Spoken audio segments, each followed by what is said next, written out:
Hello, and welcome to Com Classics Audiobooks. I'm so glad you've joined me tonight.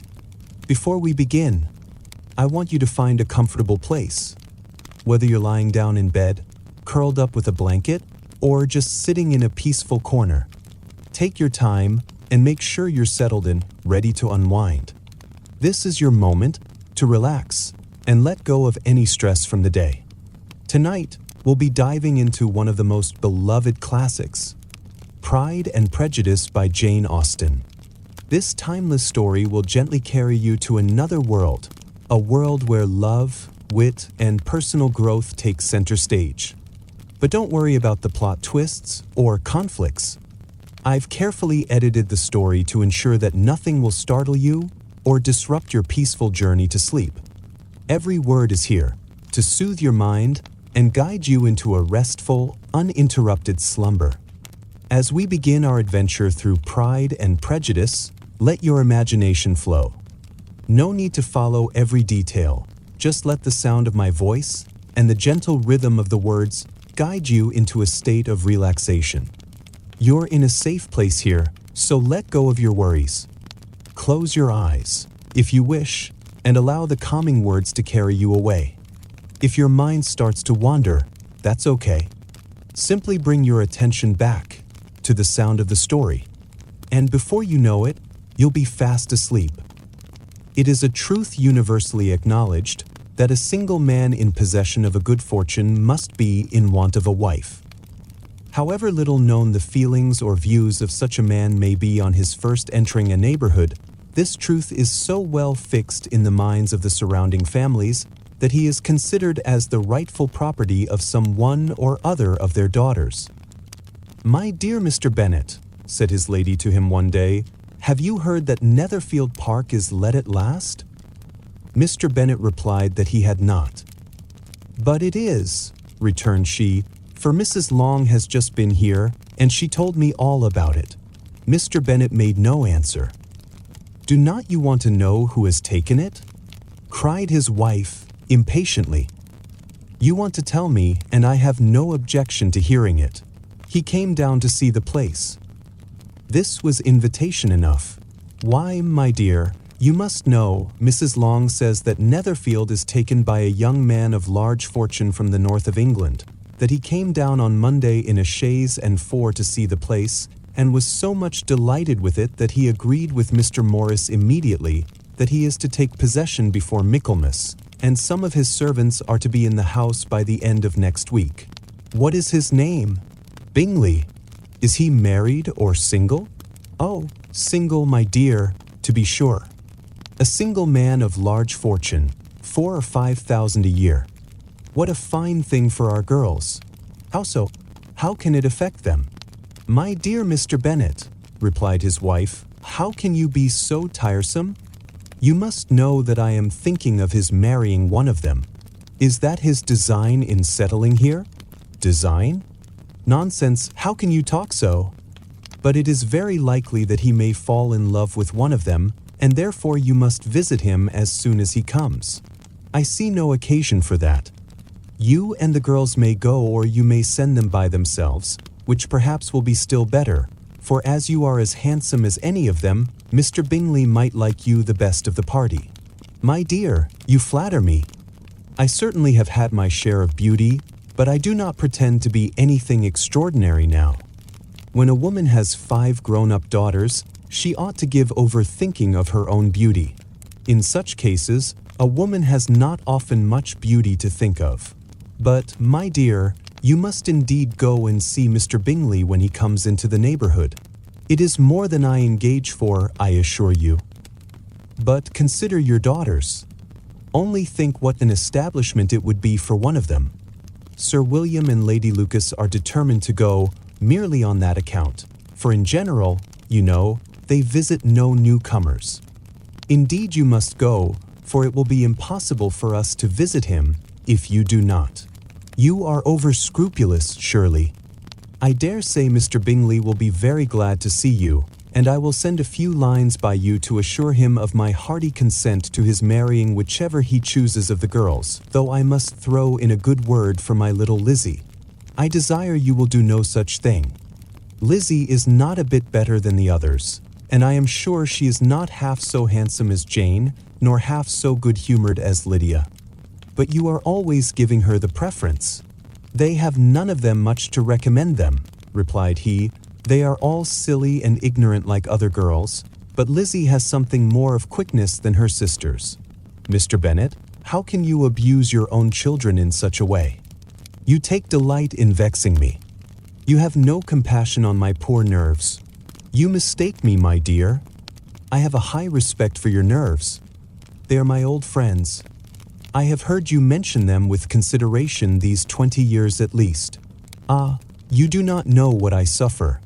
But I hope you will get over it, and live to see many young men of 4,000 a year come into the neighborhood. It will be no use to us, if 20 such should come, since you will not visit them. Depend upon it, my dear, that when there are 20, I will visit them all. Mr. Bennet was so odd a mixture of quick parts, sarcastic humor, reserve, and caprice, that the experience of 23 years had been insufficient to make his wife understand his character. Her mind was less difficult to develop. She was a woman of mean understanding, little information, and uncertain temper. When she was discontented, she fancied herself nervous. The business of her life was to get her daughters married. Its solace was visiting and news. Mr. Bennet was among the earliest of those who waited on Mr. Bingley. He had always intended to visit him, though to the last always assuring his wife that he should not go. Until the evening after the visit was paid, she had no knowledge of it. It was then disclosed in the following manner. Observing his second daughter employed in trimming a hat, he suddenly addressed her with, "I hope Mr. Bingley will like it, Lizzie." "We are not in a way to know what Mr. Bingley likes," said her mother resentfully, "since we are not to visit." "But you forget, Mamma," said Elizabeth, "that we shall meet him at the assemblies, and that Mrs. Long has promised to introduce him. I do not believe Mrs. Long will do any such thing. She has 2 nieces of her own.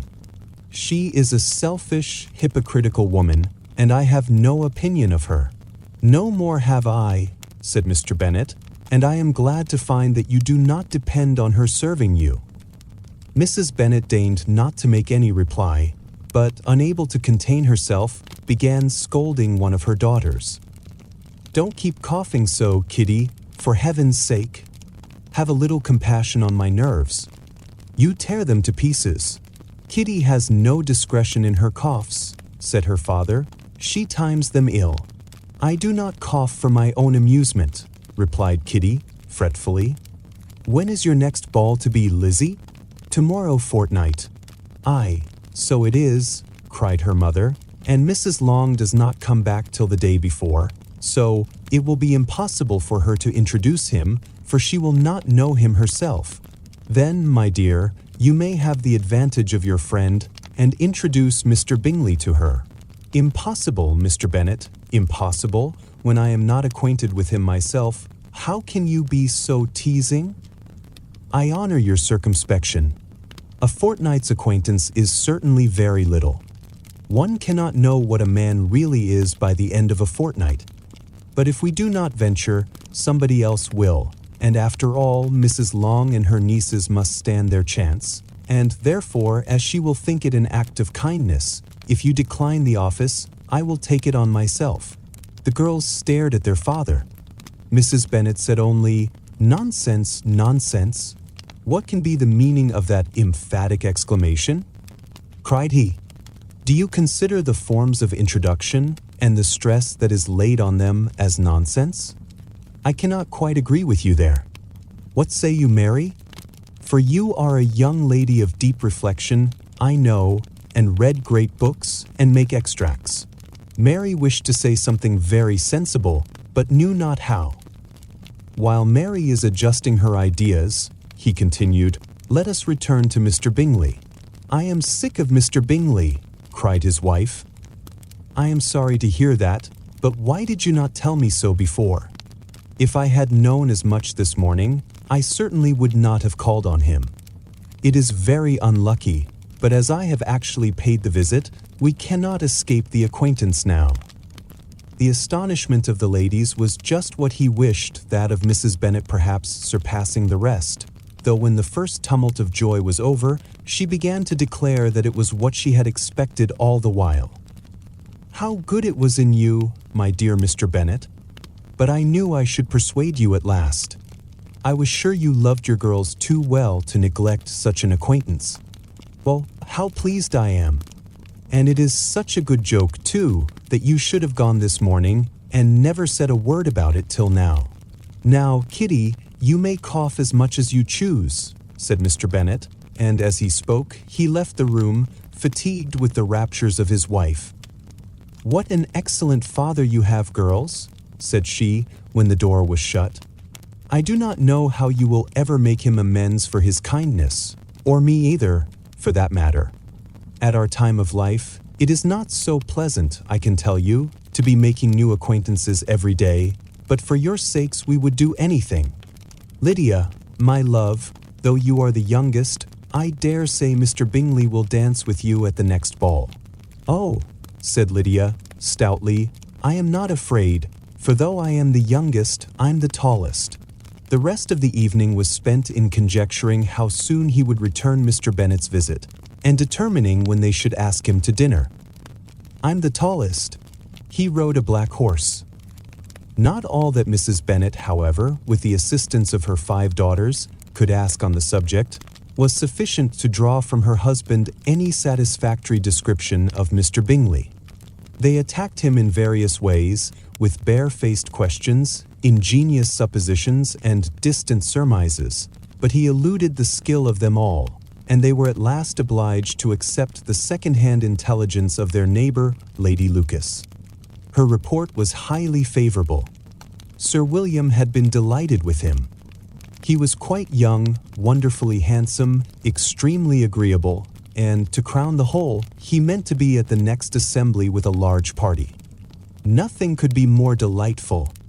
To be fond of dancing was a certain step towards falling in love, and very lively hopes of Mr. Bingley's heart were entertained. "If I can but see one of my daughters happily settled at Netherfield," said Mrs. Bennet to her husband, "and all the others equally well married, I shall have nothing to wish for."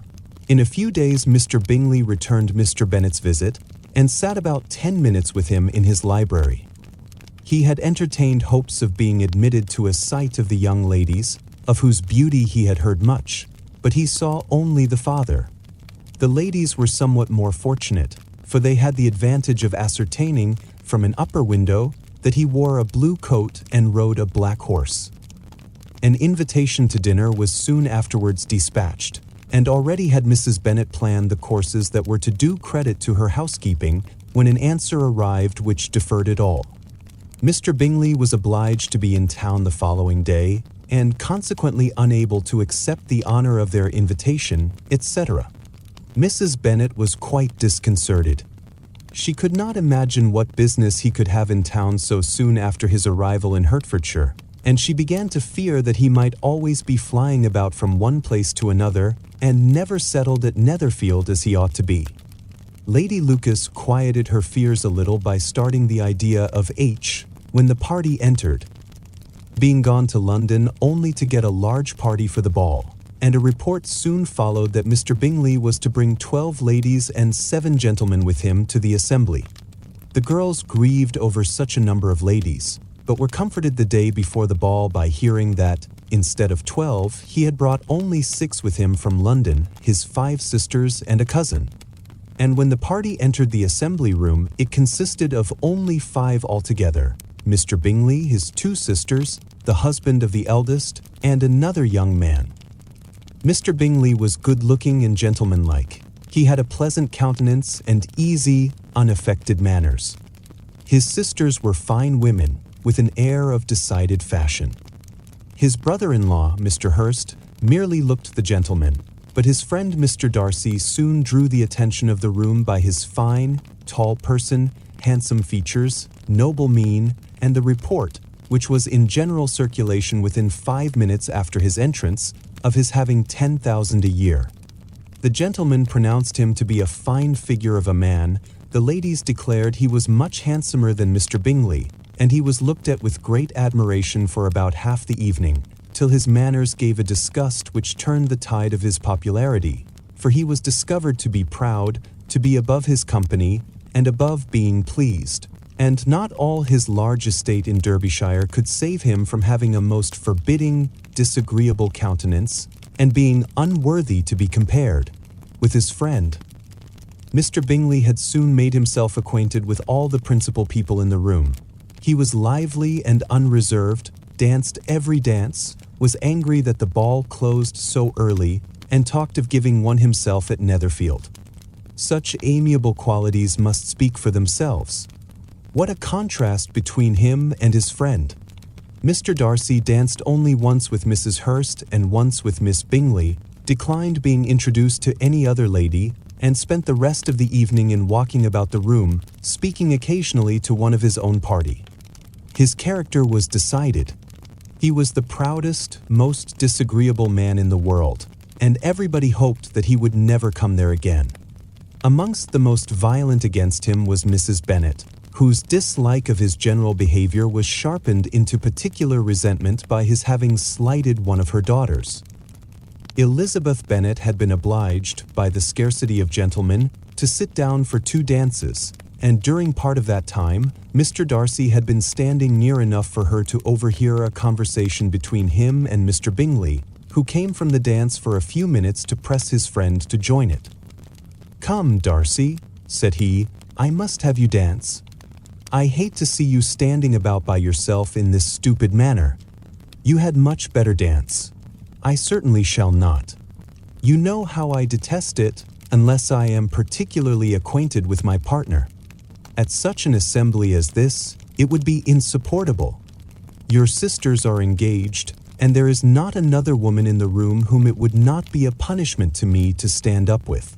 "I would not be so fastidious as you are," cried Bingley, "for a kingdom.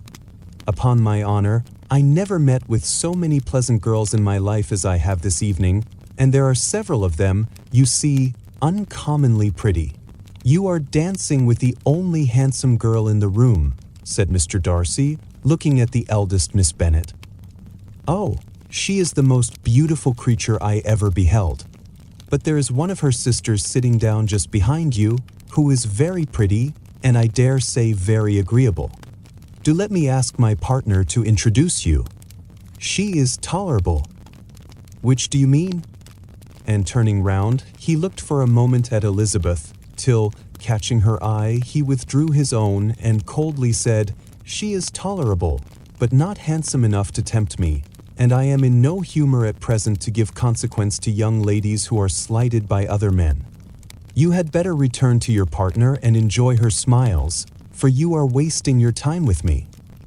Mr. Bingley followed his advice. Mr. Darcy walked off, and Elizabeth remained with no very cordial feelings towards him. She told the story, however, with great spirit among her friends, for she had a lively, playful disposition, which delighted in anything ridiculous. The evening altogether passed off pleasantly to the whole family. Mrs. Bennet had seen her eldest daughter much admired by the Netherfield party. Mr. Bingley had danced with her twice, and she had been distinguished by his sisters. Jane was as much gratified by this as her mother could be, though in a quieter way. Elizabeth felt Jane's pleasure. Mary had heard herself mentioned to Miss Bingley as the most accomplished girl in the neighborhood, and Catherine and Lydia had been fortunate enough to be never without partners, which was all that they had yet learnt to care for at a ball. They returned, therefore, in good spirits to Longbourn, the village where they lived, and of which they were the principal inhabitants. They found Mr. Bennet still up. With a book, he was regardless of time, and on the present occasion he had a good deal of curiosity as to the event of an evening which had raised such splendid expectations. He had rather hoped that all his wife's views on the stranger would be disappointed, but he soon found that he had a very different story to hear. "Oh, my dear Mr. Bennet," as she entered the room, "we have had a most delightful evening, a most excellent ball. I wish you had been there. Jane was so admired, nothing could be like it." Everybody said how well she looked, and Mr. Bingley thought her quite beautiful and danced with her twice. Only think of that, my dear. He actually danced with her twice, and she was the only creature in the room that he asked a second time. First of all, he asked Miss Lucas. I was so vexed to see him stand up with her, but, however, he did not admire her at all. Indeed, nobody can, you know, and he seemed quite struck with Jane as she was going down the dance. So he inquired who she was, and got introduced, and asked her for the two next. Then the 2/3 he danced with Miss King, and the 2/4 with Maria Lucas, and the 2/5 with Jane again, and the 2/6 with Lizzie, and the Boulanger. If he had had any compassion for me, cried her husband impatiently, he would not have danced half so much. For God's sake, say no more of his partners. Oh, that he had sprained his ankle in the first dance. Oh, my dear, continued Mrs. Bennet, I am quite delighted with him. He is so excessively handsome, and his sisters are charming women. I never in my life saw anything more elegant than their dresses. I dare say the lace upon Mrs. Hurst's gown. Here she was interrupted again. Mr. Bennet protested against any description of finery. She was therefore obliged to seek another branch of the subject, and related, with much bitterness of spirit and some exaggeration, the shocking rudeness of Mr. Darcy. But I can assure you, she added, that Lizzie does not lose much by not suiting his fancy, for he is a most disagreeable, horrid man, not at all worth pleasing. So high and so conceited that there was no enduring him. He walked here and he walked there, fancying himself so very great. Not handsome enough to dance with. I wish you had been there, my dear, to have given him one of your set-downs. I quite detest the man. When Jane and Elizabeth were alone, the former, who had been cautious in her praise of Mr. Bingley before, expressed to her sister how very much she admired him. He is just what a young man ought to be, said she, sensible, good-humored, lively, and I never saw such happy manners. So much ease, with such perfect good breeding. He is also handsome, replied Elizabeth, which a young man ought likewise to be if he possibly can. His character is thereby complete. I was very much flattered by his asking me to dance a second time. I did not expect such a compliment. Did not you? I did for you. But that is one great difference between us. Compliments always take you by surprise, and me never. What could be more natural than his asking you again? He could not help seeing that you were about 5 times as pretty as every other woman in the room. No thanks to his gallantry for that. Well, he certainly is very agreeable, and I give you leave to like him. You have liked many a stupider person. Dear Lizzie, oh, you are a great deal too apt, you know, to like people in general. You never see a fault in anybody. All the world are good and agreeable in your eyes. I never heard you speak ill of a human being in my life. I would wish not to be hasty in censuring anyone, but I always speak what I think. I know you do, and it is that which makes the wonder. With your good sense, to be so honestly blind to the follies and nonsense of others. Affectation of candor is common enough. One meets with it everywhere. But to be candid without ostentation or design, to take the good of everybody's character and make it still better, and say nothing of the bad, belongs to you alone. And so, you like this man's sisters too, do you? Their manners are not equal to his. Certainly not at first, but they are very pleasing women when you converse with them. Miss Bingley is to live with her brother, and keep his house, and I am much mistaken if we shall not find a very charming neighbor in her. Elizabeth listened in silence, but was not convinced. Their behavior at the assembly had not been calculated to please in general, and with more quickness of observation and less pliancy of temper than her sister, and with a judgment, too, unassailed by any attention to herself, she was very little disposed to approve them. They were, in fact, very fine ladies, not deficient in good humor when they were pleased, nor in the power of being agreeable where they chose it, but proud and conceited. They were rather handsome, had been educated in one of the first private seminaries in town, had a fortune of £20,000, were in the habit of spending more than they ought, and of associating with people of rank, and were, therefore, in every respect entitled to think well of themselves and meanly of others. They were of a respectable family in the north of England, a circumstance more deeply impressed on their memories than that their brother's fortune and their own had been acquired by trade. Mr. Bingley inherited property to the amount of nearly £100,000 from his father, who had intended to purchase an estate, but did not live to do it. Mr. Bingley intended it likewise, and sometimes made choice of his county, but as he was now provided with a good house and the liberty of a manor, it was doubtful to many of those who best knew the easiness of his temper whether he might not spend the remainder of his days at Netherfield, and leave the next generation to purchase. His sisters were very anxious for his having an estate of his own, but though he was now established only as a tenant, Miss Bingley was by no means unwilling to preside at his table, nor was Mrs. Hurst, who had married a man of more fashion than fortune, less disposed to consider his house as her home when it suited her. Mr. Bingley had not been of age 2 years when he was tempted, by an accidental recommendation, to look at Netherfield House. He did look at it and into it for half an hour, was pleased with the situation and the principal rooms, satisfied with what the owner said in its praise, and took it immediately. Between him and Darcy there was a very steady friendship, in spite of a great opposition of character. Bingley was endeared to Darcy by the easiness, openness, and ductility of his temper, though no disposition could offer a greater contrast to his own, and though with his own he never appeared dissatisfied. On the strength of Darcy's regard, Bingley had the firmest reliance, and of his judgment the highest opinion. In understanding, Darcy was the superior. Bingley was by no means deficient, but Darcy was clever. He was at the same time haughty, reserved, and fastidious, and his manners, though well-bred, were not inviting. In that respect his friend had greatly the advantage. Bingley was sure of being liked wherever he appeared. Darcy was continually giving offence.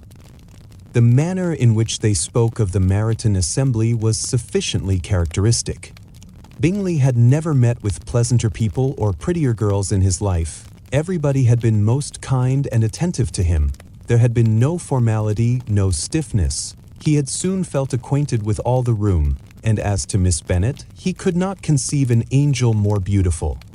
Darcy, on the contrary, had seen a collection of people in whom there was little beauty and no fashion, for none of whom he had felt the smallest interest, and from none received either attention or pleasure. Miss Bennet he acknowledged to be pretty, but she smiled too much.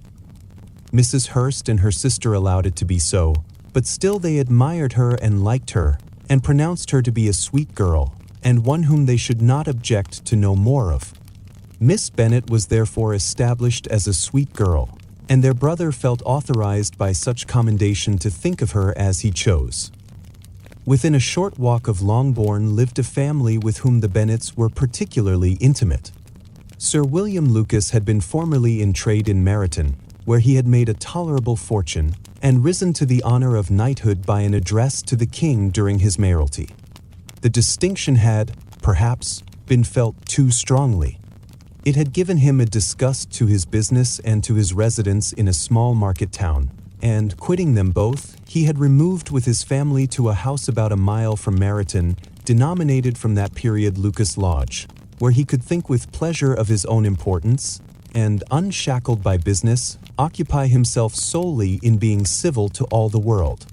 For, though elated by his rank, it did not render him supercilious. On the contrary, he was all attention to everybody. By nature inoffensive, friendly, and obliging, his presentation at St. James's had made him courteous. Lady Lucas was a very good kind of woman, not too clever to be a valuable neighbor to Mrs. Bennet. They had several children. The eldest of them, a sensible, intelligent young woman, about 27, was Elizabeth's intimate friend. That the Miss Lucases and the Miss Bennets should meet to talk over a ball was absolutely necessary, and the morning after the assembly brought the former to Longbourn to hear and to communicate. "You began the evening well, Charlotte," said Mrs. Bennet, with civil self-command, to Miss Lucas. "You were Mr. Bingley's first choice." "Yes, but he seemed to like his second better." "Oh, you mean Jane, I suppose, because he danced with her twice." "To be sure, that did seem as if he admired her indeed. I rather believe he did. I heard something about it, but I hardly know what something about Mr. Robinson." "Perhaps you mean what I overheard between him and Mr. Robinson. Did not I mention it to you? Mr. Robinson's asking him how he liked our Meryton assemblies, and whether he did not think there were a great many pretty women in the room, and which he thought the prettiest. And his answering immediately to the last question, 'Oh, the eldest Miss Bennet, beyond a doubt. There cannot be two opinions on that point.' Upon my word. Well, that was very decided indeed. That does seem as if, however, it may all come to nothing, you know." "My overhearings were more to the purpose than yours, Eliza," said Charlotte. "Mr. Darcy is not so well worth listening to as his friend, is he? Poor Eliza, to be only just tolerable. I beg you will not put it into Lizzie's head to be vexed by his ill-treatment, for he is such a disagreeable man that it would be quite a misfortune to be liked by him. Mrs. Long told me last night that he sat close to her for half an hour without once opening his lips. Without once opening his lips. Are you quite sure, ma'am? Is not there a little mistake?" said Jane. "I certainly saw Mr. Darcy speaking to her." "Aye, because she asked him at last how he liked Netherfield, and he could not help answering her, but she said he seemed very angry at being spoke to." "Miss Bingley told me," said Jane, "that he never speaks much unless among his intimate acquaintance. With them he is remarkably agreeable." "I do not believe a word of it, my dear. If he had been so very agreeable, he would have talked to Mrs. Long. But I can guess how it was. Everybody says that he is eat up with pride, and I dare say he had heard somehow that Mrs. Long does not keep a carriage, and had to come to the ball in a hack chaise." "I do not mind his not talking to Mrs. Long," said Miss Lucas, "but I wish he had danced with Eliza." "Another time, Lizzie," said her mother, "I would not dance with him if I were you." "I believe, ma'am, I may safely promise you never to dance with him. His pride," said Miss Lucas, "does not offend me so much as pride often does, because there is an excuse for it. One cannot wonder that so very fine a young man, with family, fortune, everything in his favor, should think highly of himself. If I may so express it, he has a right to be proud." "That is very true," replied Elizabeth, "and I could easily forgive his pride if he had not mortified mine." "Pride," observed Mary, who piqued herself upon the solidity of her reflections, "is a very common failing, I believe. By all that I have ever read, I am convinced that it is very common indeed, that human nature is particularly prone to it, and that there are very few of us who do not cherish a feeling of self-complacency on the score of some quality or other, real or imaginary. Vanity and pride are different things, though the words are often used synonymously. A person may be proud without being vain. Pride relates more to our opinion of ourselves, vanity to what we would have others think of us. "If I were as rich as Mr. Darcy," cried a young Lucas, who came with his sisters, "I should not care how proud I was. I would keep a pack of foxhounds and drink a bottle of wine every day." "Then you would drink a great deal more than you ought," said Mrs. Bennet, "and if I were to see you at it, I should take away your bottle directly." The boy protested that she should not. She continued to declare that she would, and the argument ended only with the visit. The ladies of Longbourn soon waited on those of Netherfield. The visit was returned in due form. Miss Bennet's pleasing manners grew on the goodwill of Mrs. Hurst and Miss Bingley, and though the mother was found to be intolerable, and the younger sisters not worth speaking to, a wish of being better acquainted with them was expressed towards the two eldest. By Jane this attention was received with the greatest pleasure, but Elizabeth still saw superciliousness in their treatment of everybody, hardly excepting even her sister, and could not like them, though their kindness to Jane, such as it was, had a value as arising, in all probability, from the influence of their brother's admiration. It was generally evident, whenever they met, that he did admire her, and to her it was equally evident that Jane was yielding to the preference which she had begun to entertain for him from the first, and was in a way to be very much in love. But she considered with pleasure that it was not likely to be discovered by the world in general, since Jane united with great strength of feeling, a composure of temper and an uniform cheerfulness of manner, which would guard her from the suspicions of the impertinent. She mentioned this to her friend, Miss Lucas. "It may, perhaps, be pleasant," replied Charlotte, "to be able to impose on the public in such a case, but it is sometimes a disadvantage to be so very guarded. If a woman conceals her affection with the same skill from the object of it, she may lose the opportunity of fixing him, and it will then be but poor consolation to believe the world equally in the dark. There is so much of gratitude or vanity in almost every attachment that it is not safe to leave any to itself. We can all begin freely. A slight preference is natural enough, but there are very few of us who have heart enough to be really in love without encouragement. In 9 cases out of 10, a woman had better show more affection than she feels. Bingley likes your sister undoubtedly, but he may never do more than like her, if she does not help him on. But she does help him on as much as her nature will allow. If I can perceive her regard for him, he must be a simpleton indeed not to discover it too. Remember, Eliza, that he does not know Jane's disposition as you do. But if a woman is partial to a man, and does not endeavor to conceal it, he must find it out. Perhaps he must, if he sees enough of her. But though Bingley and Jane meet tolerably often, it is never for many hours together, and as they always see each other in large mixed parties, it is impossible that every moment should be employed in conversing together. Jane should therefore make the most of every half hour in which she can command his attention.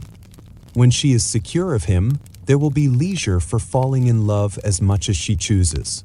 "Your plan is a good one," replied Elizabeth, "where nothing is in question but the desire of being well married, and if I were determined to get a rich husband or any husband, I dare say I should adopt it.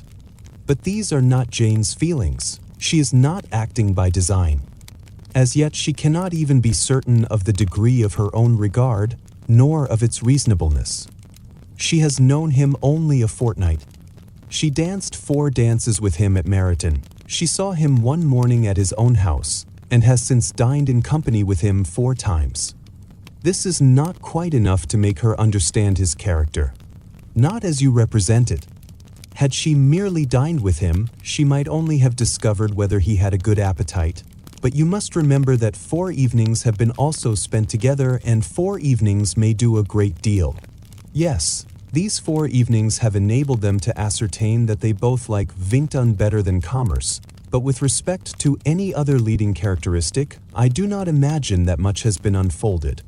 "Well," said Charlotte, "I wish Jane success with all my heart, and if she were married to him tomorrow, I should think she had as good a chance of happiness as if she were to be studying his character for a 12-month. Happiness in marriage is entirely a matter of chance.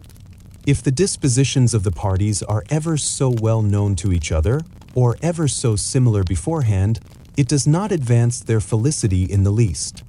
They always continue to grow sufficiently unlike afterwards to have their share of vexation, and it is better to know as little as possible of the defects of the person with whom you are to pass your life.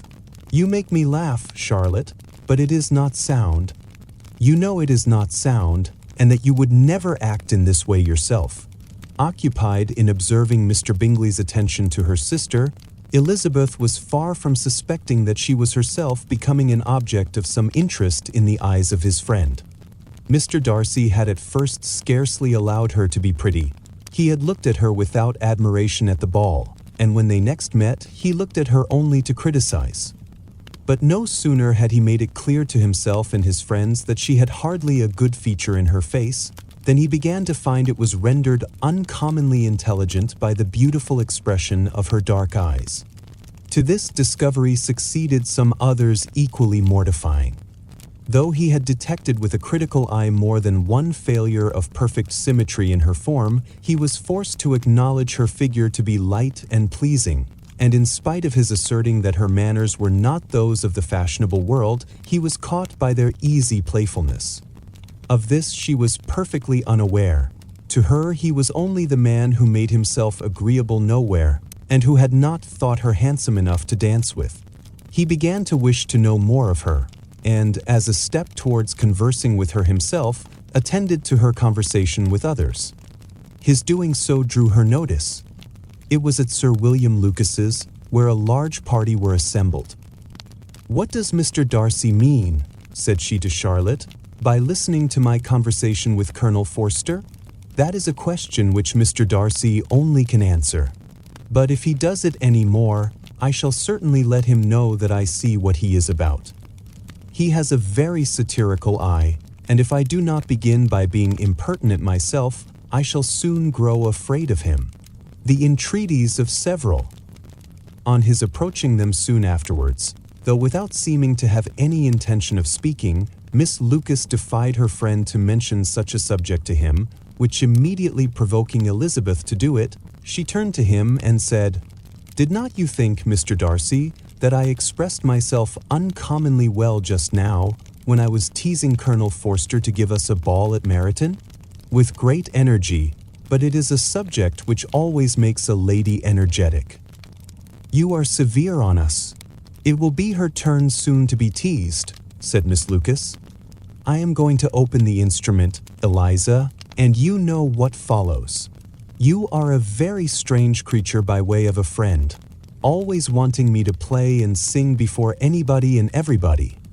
If my vanity had taken a musical turn, you would have been invaluable, but as it is, I would really rather not sit down before those who must be in the habit of hearing the very best performers." On Miss Lucas's persevering, however, she added, "Very well, if it must be so, it must." And gravely glancing at Mr. Darcy, "There is a very fine old saying, which everybody here is of course familiar with, keep your breath to cool your porridge, and I shall keep mine to swell my song." Her performance was pleasing, though by no means capital. After a song or two, and before she could reply to the entreaties of several that she would sing again, she was eagerly succeeded at the instrument by her sister Mary, who having, in consequence of being the only plain one in the family, worked hard for knowledge and accomplishments, was always impatient for display. Mary had neither genius nor taste, and though vanity had given her application, it had given her likewise a pedantic air and conceited manner, which would have injured a higher degree of excellence than she had reached. Elizabeth, easy and unaffected, had been listened to with much more pleasure, though not playing half so well, and Mary, at the end of a long concerto, was glad to purchase praise and gratitude by Scotch and Irish airs, at the request of her younger sisters, who with some of the Lucases, and 2 or 3 officers, joined eagerly in dancing at one end of the room. Mr. Darcy stood near them in silent indignation at such a mode of passing the evening, to the exclusion of all conversation, and was too much engrossed by his own thoughts to perceive that Sir William Lucas was his neighbour, till Sir William thus began. "What a charming amusement for young people this is, Mr. Darcy. There is nothing like dancing after all. I consider it as one of the first refinements of polished societies." "Certainly, sir, and it has the advantage also of being in vogue amongst the less polished societies of the world. Every savage can dance." Sir William only smiled.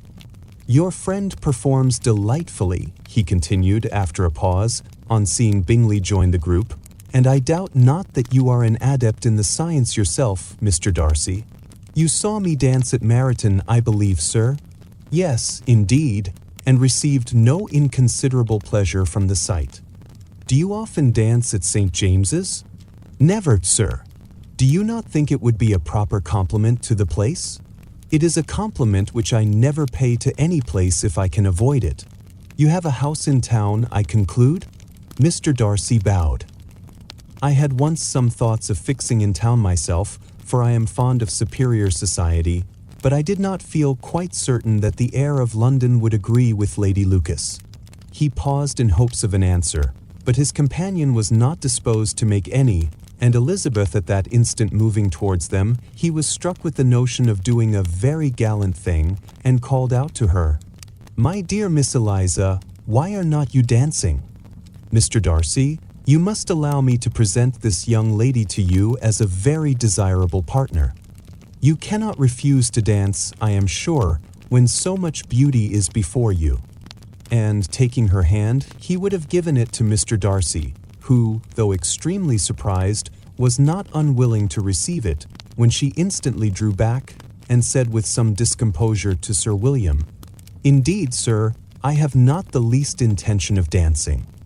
I entreat you not to suppose that I moved this way in order to beg for a partner." Mr. Darcy, with grave propriety, requested to be allowed the honor of her hand, but in vain. Elizabeth was determined, nor did Sir William at all shake her purpose by his attempt at persuasion. "You excel so much in the dance, Miss Eliza, that it is cruel to deny me the happiness of seeing you, and though this gentleman dislikes the amusement in general, he can have no objection, I am sure, to oblige us for 1/2 hour. Mr. Darcy is all politeness," said Elizabeth, smiling. "He is, indeed, but considering the inducement, my dear Miss Eliza, we cannot wonder at his complaisance, for who would object to such a partner?"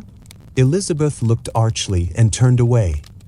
Her resistance had not injured her with the gentleman, and he was thinking of her with some complacency when thus accosted by Miss Bingley. "I can guess the subject of your reverie." "I should imagine not. You are considering how insupportable it would be to pass many evenings in this manner, in such society, and indeed I am quite of your opinion. I was never more annoyed. The insipidity, and yet the noise, the nothingness, and yet the self-importance of all these people. What would I give to hear your strictures on them? Your conjecture is totally wrong, I assure you. My mind was more agreeably engaged. I have been meditating on the very great pleasure which a pair of fine eyes in the face of a pretty woman can bestow." Miss Bingley immediately fixed her eyes on his face, and desired he would tell her what lady had the credit of inspiring such reflections. Mr. Darcy replied, with great intrepidity, "Miss Elizabeth Bennet." "Miss Elizabeth Bennet," repeated Miss Bingley. "I am all astonishment. How long has she been such a favorite? And pray when am I to wish you joy? That is exactly the question which I expected you to ask. A lady's imagination is very rapid. It jumps from admiration to love, from love to matrimony, in a moment. I knew you would be wishing me joy. Nay, if you are so serious about it, I shall consider the matter as absolutely settled. You will have a charming mother-in-law indeed, and of course she will be always at Pemberley with you." He listened to her with perfect indifference, while she chose to entertain herself in this manner, and as his composure convinced her that all was safe, her wit flowed along. Mr. Bennet's property consisted almost entirely in an estate of 2,000 a year, which, unfortunately for his daughters, was entailed, in default of heirs male, on a distant relation, and their mother's fortune, though ample for her situation in life, could but ill supply the deficiency of his. Her father had been an attorney in Meryton, and had left her £4,000. She had a sister married to a Mr. Phillips, who had been a clerk to their father and succeeded him in the business, and a brother settled in London in a respectable line of trade. The village of Longbourn was only 1 mile from Meryton, a most convenient distance for the young ladies, who were usually tempted thither 3 or 4 times a week to pay their duty to their aunt and to a milliner's shop just over the way. The 2 youngest of the family, Catherine and Lydia, were particularly frequent in these attentions. Their minds were more vacant than their sisters', and when nothing better offered, A walk to Meryton was necessary to amuse their morning hours and furnish conversation for the evening, and, however bare of news the country in general might be, they always contrived to learn some from their aunt. At present, indeed, they were well supplied both with news and happiness by the recent arrival of a militia regiment in the neighborhood. It was to remain the whole winter, and Meryton was the headquarters. Their visits to Mrs. Phillips were now productive of the most interesting intelligence. Every day added something to their knowledge of the officers' names and connections. Their lodgings were not long a secret, and at length they began to know the officers themselves. Mr. Phillips visited them all, and this opened to his nieces a source of felicity unknown before.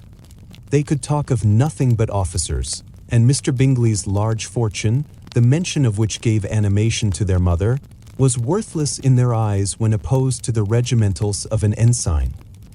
After listening one morning to their effusions on this subject, Mr. Bennet coolly observed, "From all that I can collect by your manner of talking, you must be two of the silliest girls in the country.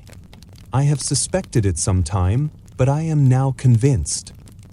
Catherine was disconcerted and made no answer, but Lydia, with perfect indifference, continued to express her admiration of Captain Carter and her hope of seeing him in the course of the day, as he was going the next morning to London. "I am astonished, my dear," said Mrs. Bennet, "that you should be so ready to think your own children silly. If I wish to think slightingly of anybody's children, it should not be of my own, however. If my children are silly, I must hope to be always sensible of it.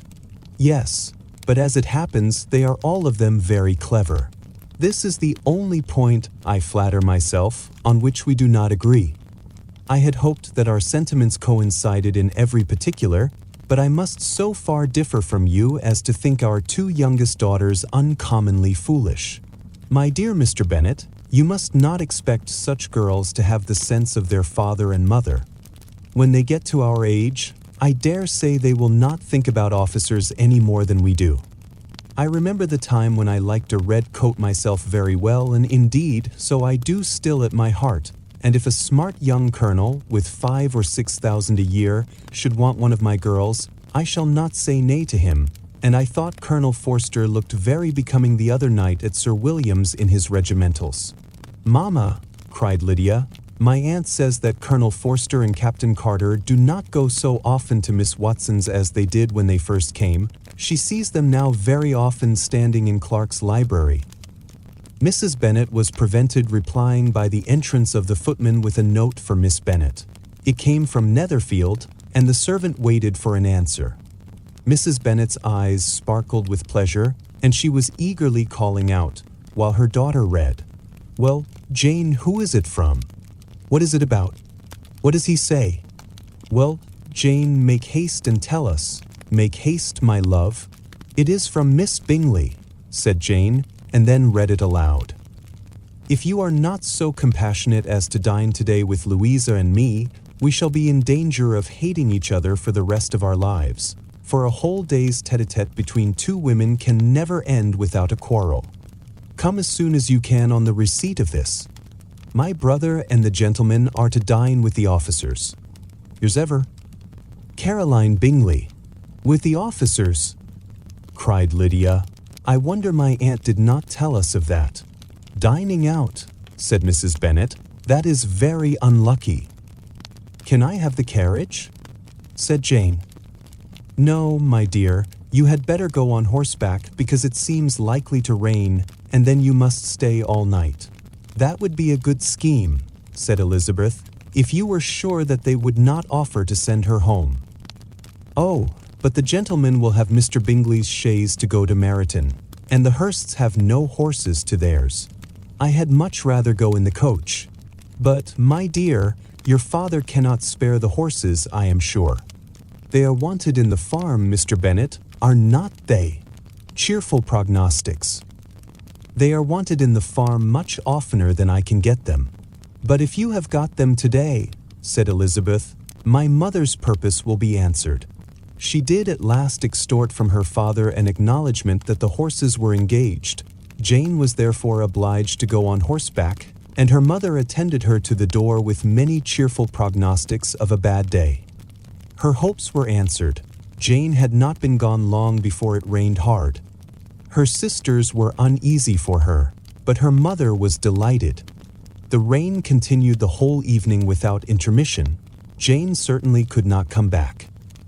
"This was a lucky idea of mine indeed," said Mrs. Bennet more than once, as if the credit of making it rain were all her own.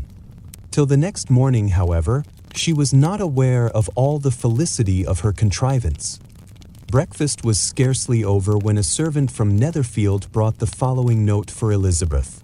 "I find myself very unwell this morning, which, I suppose, is to be imputed to my getting wet through yesterday. My kind friends will not hear of my returning home till I am better. They insist also on my seeing Mr. Jones, therefore do not be alarmed if you should hear of his having been to me, and, excepting a sore throat and a headache, there is not much the matter with me. Yours, etc." "Well, my dear," said Mr. Bennet, when Elizabeth had read the note aloud, "if your daughter should have a dangerous fit of illness, if she should die, it would be a comfort to know that it was all in pursuit of Mr. Bingley and under your orders. Oh, I am not at all afraid of her dying. People do not die of little trifling colds. She will be taken good care of. As long as she stays there, it is all very well. I would go and see her if I could have the carriage." Elizabeth, feeling really anxious, determined to go to her, though the carriage was not to be had, and as she was no horsewoman, walking was her only alternative. She declared her resolution. "How can you be so silly," cried her mother, "as to think of such a thing, in all this dirt? You will not be fit to be seen when you get there. I shall be very fit to see Jane, which is all I want." "Is this a hint to me, Lizzie," said her father, "to send for the horses?" "No, indeed. I do not wish to avoid the walk. The distance is nothing when one has a motive, only 3 miles. I shall be back by dinner." "I admire the activity of your benevolence," observed Mary, "but every impulse of feeling should be guided by reason, and, in my opinion, exertion should always be in proportion to what is required." "We will go as far as Meryton with you," said Catherine and Lydia. Elizabeth accepted their company, and the 3 young ladies set off together. "If we make haste," said Lydia as they walked along, "perhaps we may see something of Captain Carter before he goes." In Meryton they parted. The 2 youngest repaired to the lodgings of one of the officers' wives, and Elizabeth continued her walk alone, crossing field after field at a quick pace, jumping over stiles and springing over puddles, with impatient activity, and finding herself at last within view of the house, with weary ankles, dirty stockings, and a face glowing with the warmth of exercise. She was shown into the breakfast parlor, where all but Jane were assembled, and where her appearance created a great deal of surprise. That she should have walked 3 miles so early in the day in such dirty weather, and by herself, was almost incredible to Mrs. Hurst and Miss Bingley, and Elizabeth was convinced that they held her in contempt for it. She was received, however, very politely by them, and in their brother's manners there was something better than politeness, there was good humor and kindness. Mr. Darcy said very little, and Mr. Hurst nothing at all. The former was divided between admiration of the brilliancy which exercise had given to her complexion and doubt as to the occasions justifying her coming so far alone. The latter was thinking only of his breakfast. Her inquiries after her sister were not very favorably answered. Miss Bennet had slept ill, and though up, was very feverish and not well enough to leave her room. Elizabeth was glad to be taken to her immediately, and Jane, who had only been withheld by the fear of giving alarm or inconvenience from expressing in her note how much she longed for such a visit, was delighted at her entrance. She was not equal, however, to much conversation, and when Miss Bingley left them together, could attempt little beside expressions of gratitude for the extraordinary kindness she was treated with. Elizabeth silently attended her. When breakfast was over, they were joined by the sisters, and Elizabeth began to like them herself, when she saw how much affection and solicitude they showed for Jane. The apothecary came, and having examined his patient, said, as might be supposed, that she had caught a violent cold, and that they must endeavor to get the better of it, advised her to return to bed, and promised her some draughts. The advice was followed readily, for the feverish symptoms increased, and her head ached acutely. Elizabeth did not quit her room for a moment, nor were the other ladies often absent. The gentlemen being out, they had in fact nothing to do elsewhere. When the clock struck 3, Elizabeth felt that she must go, and very unwillingly said so. Miss Bingley offered her the carriage, and she only wanted a little pressing to accept it, when Jane testified such concern at parting with her that Miss Bingley was obliged to convert the offer of the chaise into an invitation to remain at Netherfield for the present. Elizabeth most thankfully consented, and a servant was dispatched to Longbourn to acquaint the family with her stay and bring back a supply of clothes. The apothecary came, covering a screen. At 5 o'clock the two ladies retired to dress, and at 6:30 Elizabeth was summoned to dinner. To the civil inquiries which then poured in, and amongst which she had the pleasure of distinguishing the much superior solicitude of Mr. Bingley, she could not make a very favourable answer. Jane was by no means better. The sisters, on hearing this, repeated 3 or 4 times how much they were grieved, how shocking it was to have a bad cold, and how excessively they disliked being ill themselves, and then thought no more of the matter, and their indifference towards Jane, when not immediately before them, restored Elizabeth to the enjoyment of all her original dislike. Their brother, indeed, was the only one of the party whom she could regard with any complacency. His anxiety for Jane was evident, and his attentions to herself most pleasing, and they prevented her feeling herself so much an intruder as she believed she was considered by the others. She had very little notice from any but him. Miss Bingley was engrossed by Mr. Darcy, her sister scarcely less so, and as for Mr. Hurst, by whom Elizabeth sat, he was an indolent man, who lived only to eat, drink, and play at cards, who, when he found her prefer a plain dish to a ragout, had nothing to say to her. When dinner was over, she returned directly to Jane, and Miss Bingley began abusing her as soon as she was out of the room. Her manners were pronounced to be very bad indeed, a mixture of pride and impertinence. She had no conversation, no style, no taste, no beauty. Mrs. Hurst thought the same, and added, "She has nothing, in short, to recommend her, but being an excellent walker. I shall never forget her appearance this morning. She really looked almost wild. She did indeed, Louisa. I could hardly keep my countenance. Very nonsensical to come at all. Why must she be scampering about the country because her sister had a cold? Her hair so untidy, so blousy. Yes, and her petticoat. I hope you saw her petticoat, 6 inches deep in mud, I am absolutely certain, and the gown which had been let down to hide it not doing its office. Your picture may be very exact, Louisa, said Bingley, but this was all lost upon me. I thought Miss Elizabeth Bennet looked remarkably well when she came into the room this morning. Her dirty petticoat quite escaped my notice. You observed it, Mr. Darcy, I am sure, said Miss Bingley, and I am inclined to think that you would not wish to see your sister make such an exhibition. Certainly not. To walk 3 miles, or 4 miles, or 5 miles, or whatever it is, above her ankles in dirt, and alone, quite alone. What could she mean by it?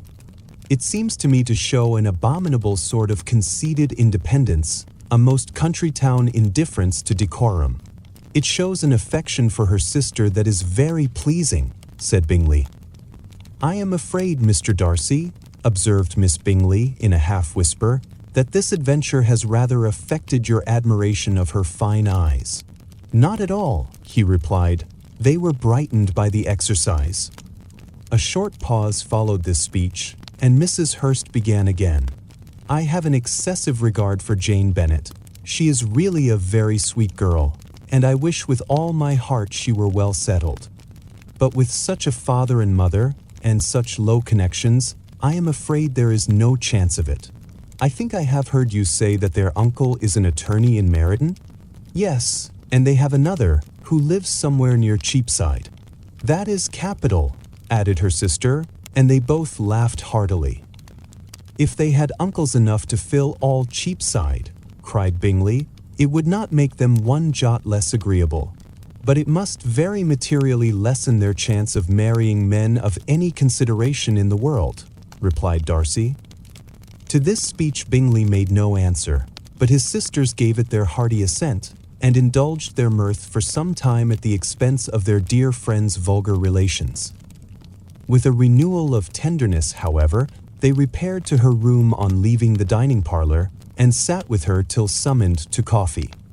She was still very poorly, and Elizabeth would not quit her at all till late in the evening, when she had the comfort of seeing her asleep, and when it appeared to her rather right than pleasant that she should go downstairs herself.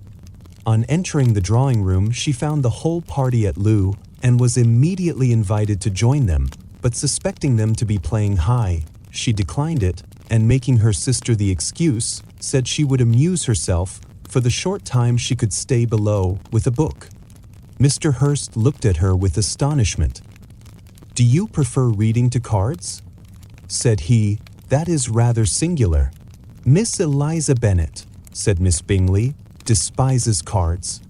She is a great reader, and has no pleasure in anything else." "I deserve neither such praise nor such censure," cried Elizabeth.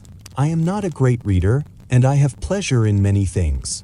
"In nursing your sister I am sure you have pleasure," said Bingley, "and I hope it will soon be increased by seeing her quite well." Elizabeth thanked him from her heart, and then walked towards a table where a few books were lying. He immediately offered to fetch her others, all that his library afforded. "And I wish my collection were larger for your benefit and my own credit, but I am an idle fellow, and though I have not many, I have more than I ever looked into." Elizabeth assured him that she could suit herself perfectly with those in the room.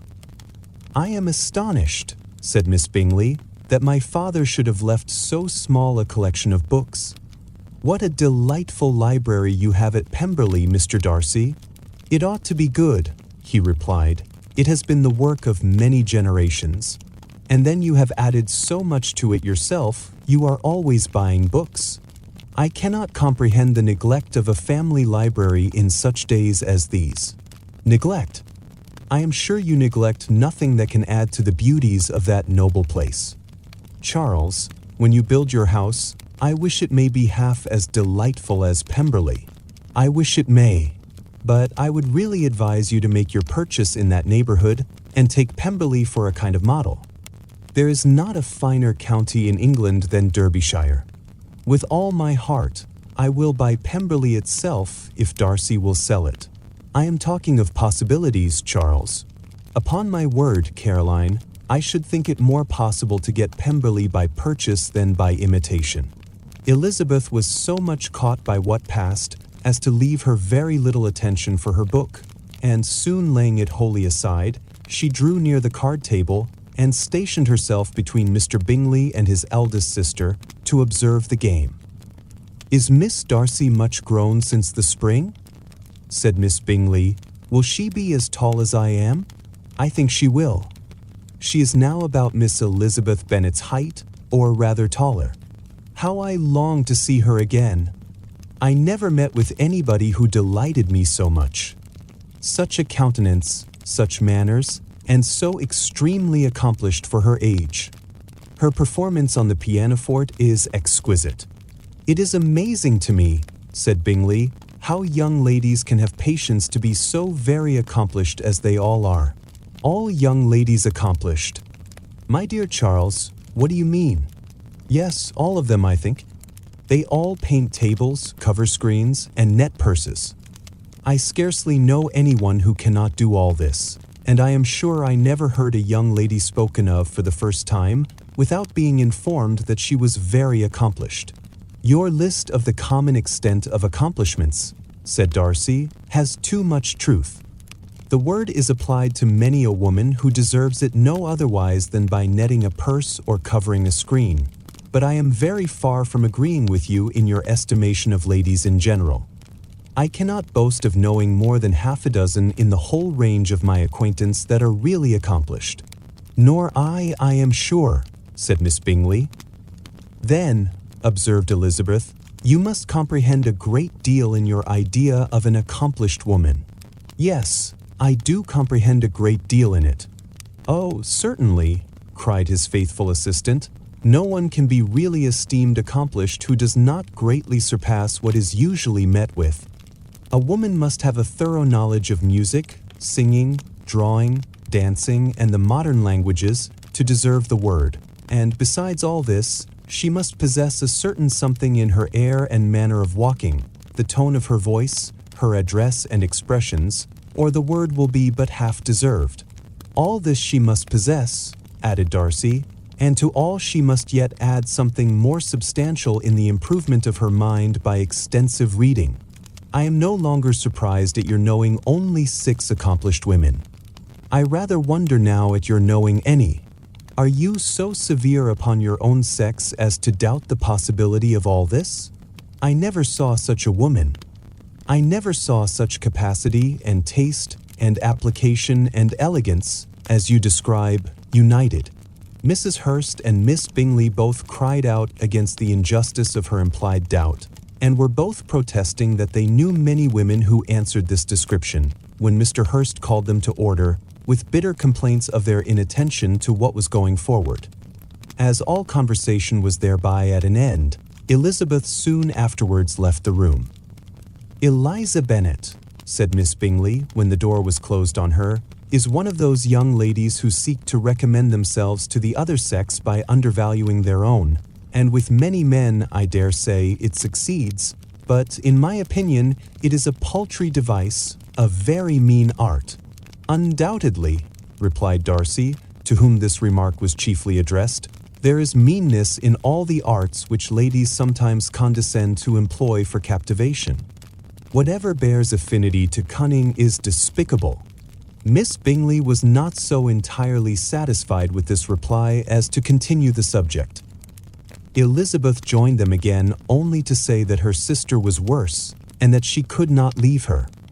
Bingley urged Mr. Jones's being sent for immediately, while his sisters, convinced that no country advice could be of any service, recommended an express to town for one of the most eminent physicians. This she would not hear of, but she was not so unwilling to comply with their brother's proposal, and it was settled that Mr. Jones should be sent for early in the morning if Miss Bennet were not decidedly better. Bingley was quite uncomfortable. His sisters declared that they were miserable. They solaced their wretchedness, however, by duets after supper, while he could find no better relief to his feelings than by giving his housekeeper directions that every possible attention might be paid to the sick lady and her sister. Bennet and her 2 youngest girls. Elizabeth passed the chief of the night in her sister's room, and in the morning had the pleasure of being able to send a tolerable answer to the inquiries which she very early received from Mr. Bingley by a housemaid, and some time afterwards from the 2 elegant ladies who waited on his sisters. In spite of this amendment, however, she requested to have a note sent to Longbourn, desiring her mother to visit Jane and form her own judgment of her situation. The note was immediately dispatched, and its contents as quickly complied with. Mrs. Bennet, accompanied by her 2 youngest girls, reached Netherfield soon after the family breakfast. Had she found Jane in any apparent danger, Mrs. Bennet would have been very miserable, but being satisfied on seeing her that her illness was not alarming, she had no wish of her recovering immediately, as her restoration to health would probably remove her from Netherfield. She would not listen, therefore, to her daughter's proposal of being carried home. Neither did the apothecary, who arrived about the same time, think it at all advisable. After sitting a little while with Jane, on Miss Bingley's appearance and invitation, the mother and 3 daughters all attended her into the breakfast parlor. Bingley met them with hopes that Mrs. Bennet had not found Miss Bennet worse than she expected. "Indeed I have, sir," was her answer. She is a great deal too ill to be moved. Mr. Jones says we must not think of moving her. We must trespass a little longer on your kindness." "Removed?" cried Bingley. "It must not be thought of. My sister, I am sure, will not hear of her removal." "You may depend upon it, madam," said Miss Bingley, with cold civility, "that Miss Bennet shall receive every possible attention while she remains with us." Mrs. Bennet was profuse in her acknowledgments. "I am sure," she added, "if it was not for such good friends, I do not know what would become of her, for she is very ill indeed, and suffers a vast deal, though with the greatest patience in the world, which is always the way with her, for she has, without exception, the sweetest temper I ever met with. I often tell my other girls they are nothing to her. You have a sweet room here, Mr. Bingley, and a charming prospect over that gravel walk. I do not know a place in the country that is equal to Netherfield. You will not think of quitting it in a hurry, I hope, though you have but a short lease." "Whatever I do is done in a hurry," replied he, "and therefore if I should resolve to quit Netherfield, I should probably be off in 5 minutes. At present, however, I consider myself as quite fixed here." "That is exactly what I should have supposed of you," said Elizabeth. "You begin to comprehend me, do you?" cried he, turning towards her. "Oh yes, I understand you perfectly. I wish I might take this for a compliment, but to be so easily seen through, I am afraid, is pitiful. That is as it happens. It does not necessarily follow that a deep, intricate character is more or less estimable than such a one as yours." "Lizzie," cried her mother, "remember where you are, and do not run on in the wild manner that you are suffered to do at home." "I did not know before," continued Bingley immediately, "that you were a studier of character. It must be an amusing study." "Yes, but intricate characters are the most amusing. They have at least that advantage. The country," said Darcy, "can in general supply but few subjects for such a study. In a country neighborhood you move in a very confined and unvarying society, but people themselves alter so much that there is something new to be observed in them forever." "Yes, indeed," cried Mrs. Bennet, offended by his manner of mentioning a country neighborhood. "I assure you there is quite as much of that going on in the country as in town." Everybody was surprised, and Darcy, after looking at her for a moment, turned silently away. Mrs. Bennet, who fancied she had gained a complete victory over him, continued her triumph. "I cannot see that London has any great advantage over the country, for my part, except the shops and public places. The country is a vast deal pleasanter, is not it, Mr. Bingley?" "When I am in the country," he replied, "I never wish to leave it, and when I am in town, it is pretty much the same. They have each their advantages, and I can be equally happy in either."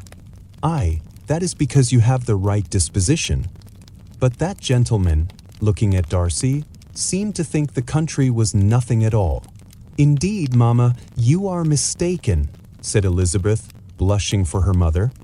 "You quite mistook Mr. Darcy.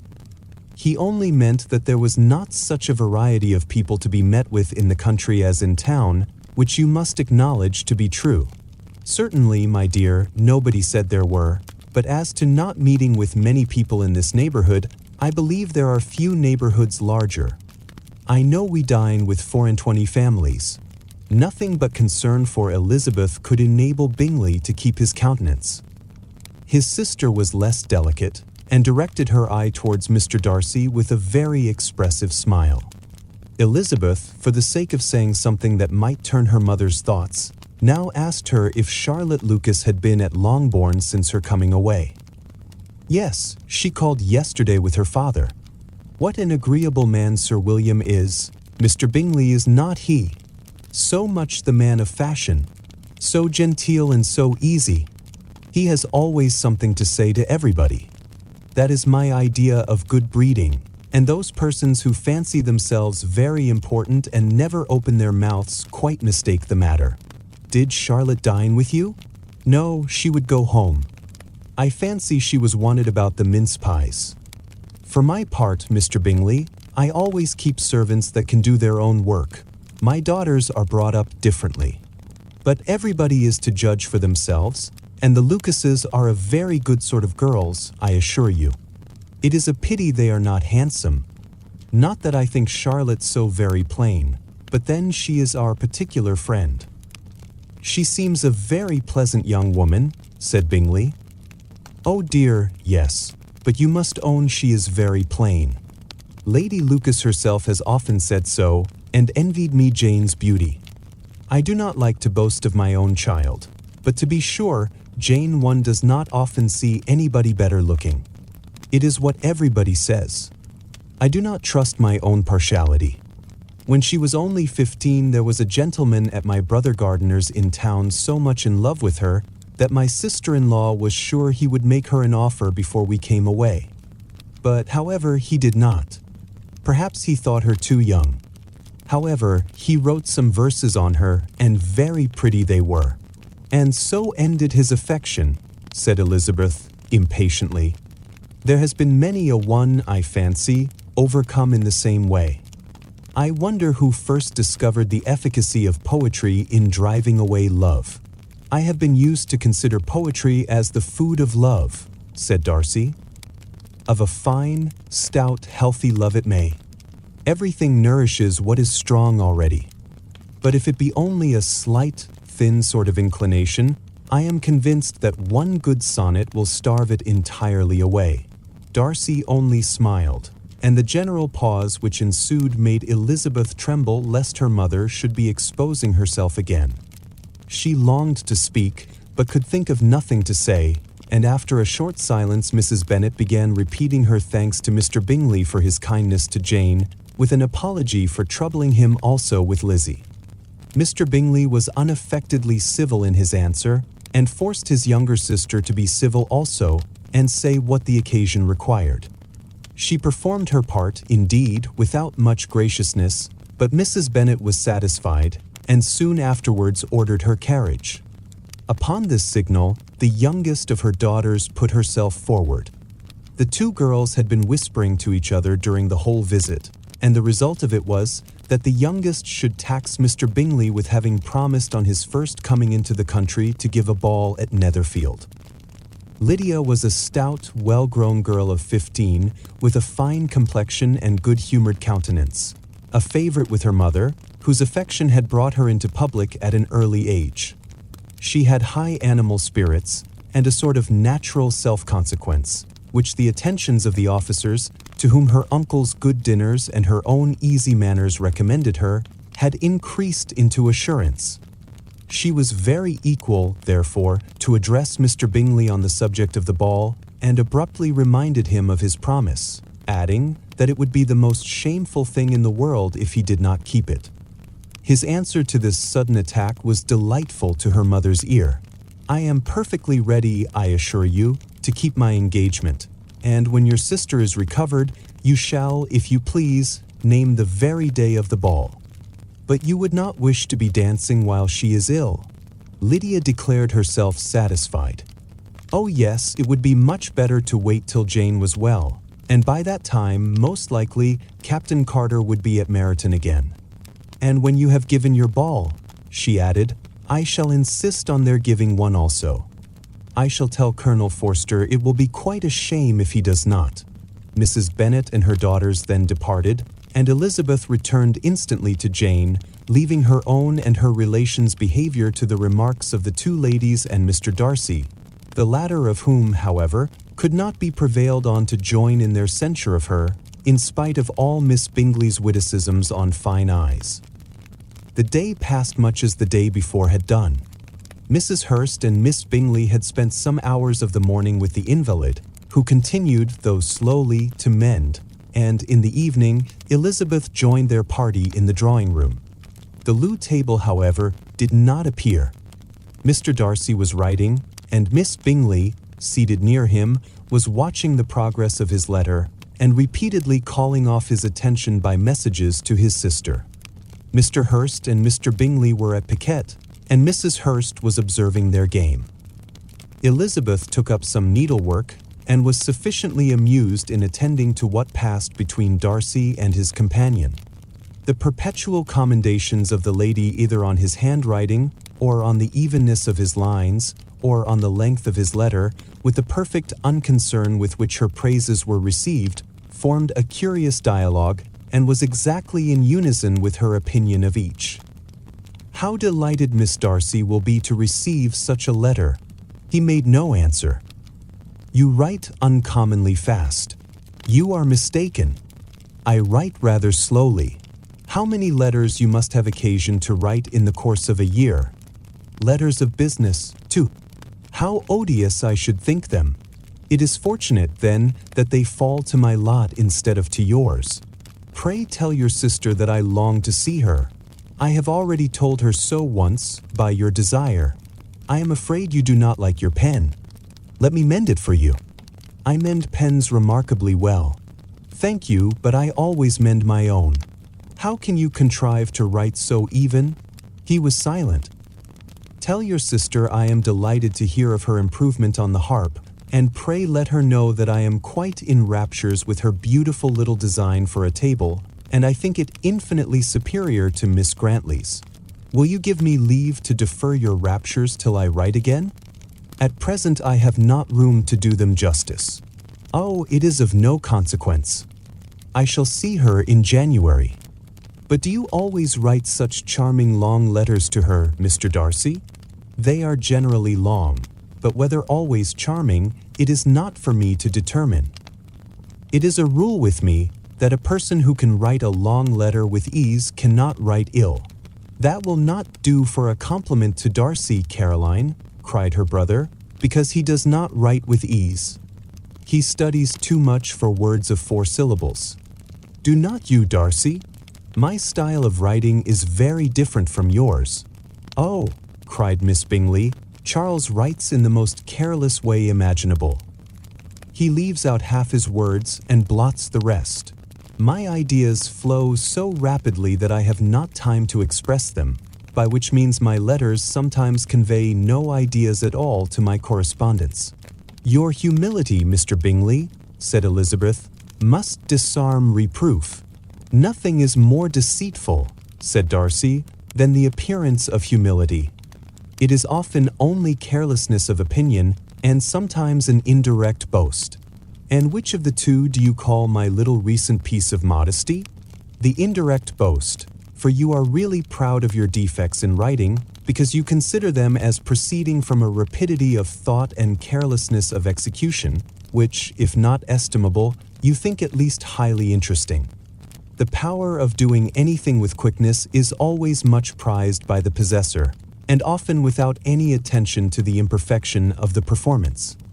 When you told Mrs. Bennet this morning that if you ever resolved on quitting Netherfield you should be gone in 5 minutes, you meant it to be a sort of panegyric, of compliment to yourself, and yet what is there so very laudable in a precipitance which must leave very necessary business undone, and can be of no real advantage to yourself or anyone else?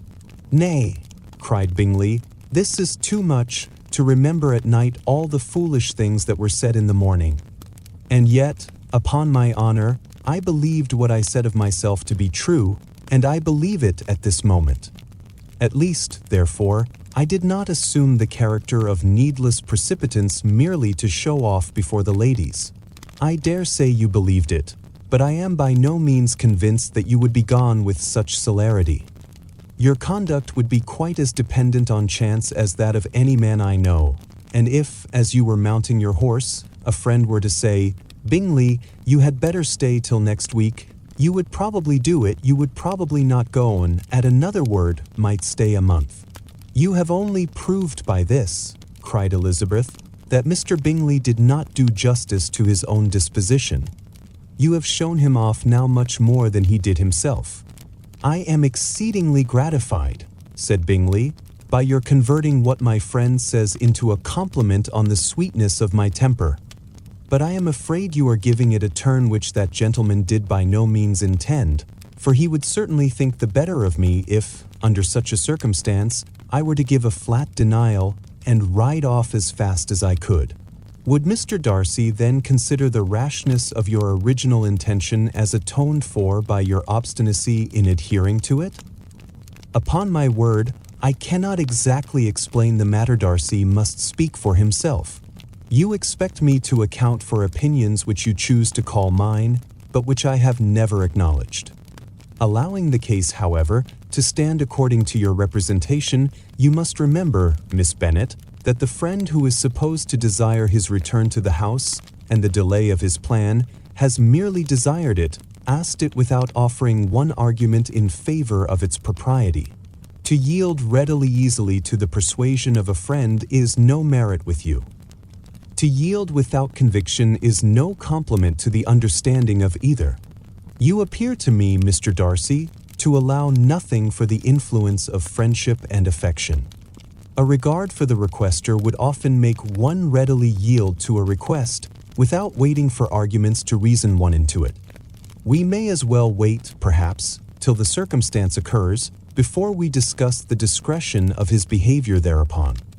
But in general and ordinary cases, between friend and friend, where one of them is desired by the other to change a resolution of no very great moment, should you think ill of that person for complying with the desire without waiting to be argued into it? Will it not be advisable, before we proceed on this subject, to arrange with rather more precision the degree of importance which is to appertain to this request, as well as the degree of intimacy subsisting between the parties? By all means, cried Bingley, let us hear all the particulars, not forgetting their comparative height and size, for that will have more weight in the argument, Miss Bennet, than you may be aware of. I assure you that if Darcy were not such a great tall fellow, in comparison with myself, I should not pay him half so much deference. I declare I do not know a more awful object than Darcy on particular occasions, and in particular places, at his own house especially, and of a Sunday evening, when he has nothing to do. Mr. Darcy smiled, but Elizabeth thought she could perceive that he was rather offended, and therefore checked her laugh. Miss Bingley warmly resented the indignity he had received in an expostulation with her brother for talking such nonsense.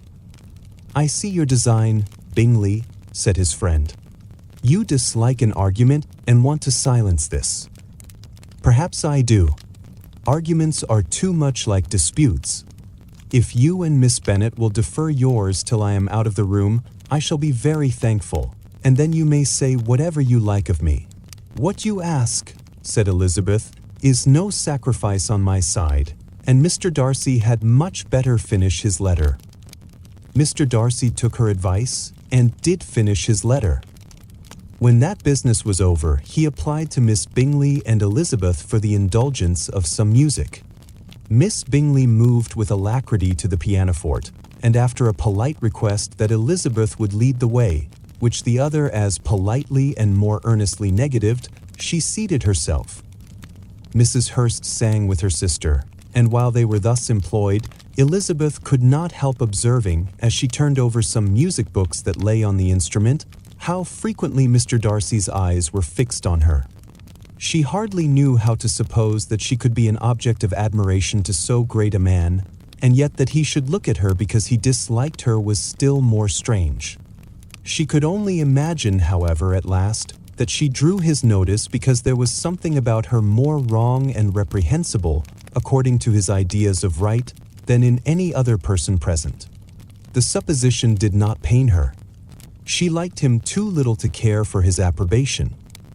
After playing some Italian songs, Miss Bingley varied the charm by a lively Scotch air, and soon afterwards Mr. Darcy, drawing near Elizabeth, said to her, "Do you not feel a great inclination, Miss Bennet, to seize such an opportunity of dancing a reel?" She smiled but made no answer. He repeated the question with some surprise at her silence. "Oh," said she, "I heard you before, but I could not immediately determine what to say in reply.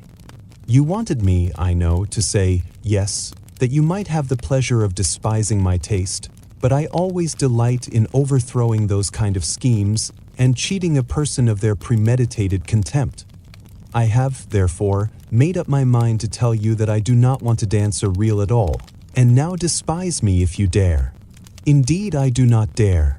Elizabeth, having rather expected to affront him, was amazed at his gallantry, but there was a mixture of sweetness and archness in her manner which made it difficult for her to affront anybody, and Darcy had never been so bewitched by any woman as he was by her. He really believed that, were it not for the inferiority of her connections, he should be in some danger.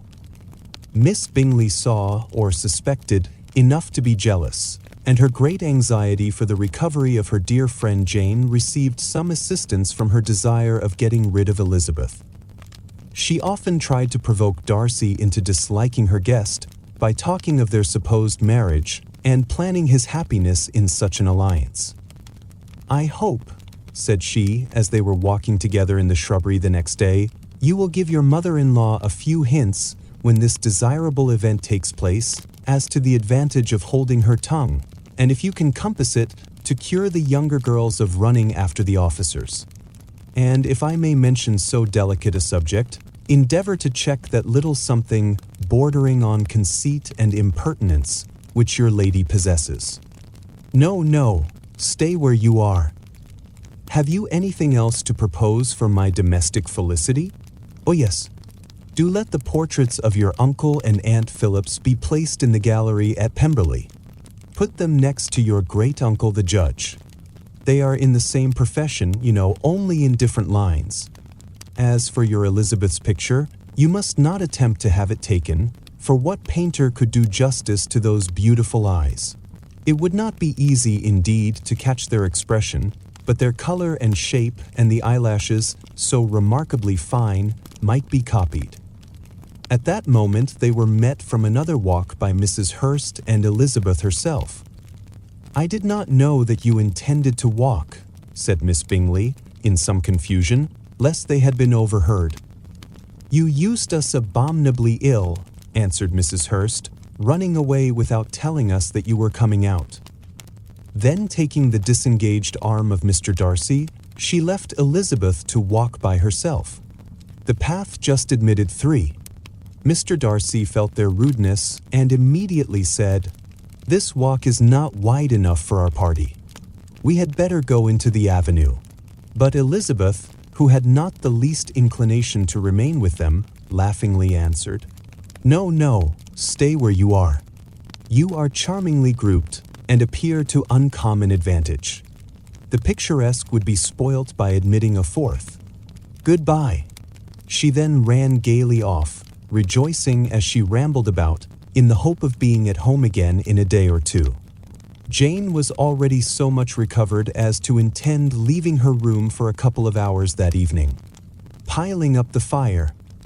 When the ladies removed after dinner, Elizabeth ran up to her sister, and seeing her well guarded from cold, attended her into the drawing-room, where she was welcomed by her 2 friends with many professions of pleasure, and Elizabeth had never seen them so agreeable as they were during the hour which passed before the gentlemen appeared. Their powers of conversation were considerable. They could describe an entertainment with accuracy, relate an anecdote with humor, and laugh at their acquaintance with spirit. But when the gentlemen entered, Jane was no longer the first object. Miss Bingley's eyes were instantly turned towards Darcy, and she had something to say to him before he had advanced many steps. He addressed himself directly to Miss Bennet with a polite congratulation.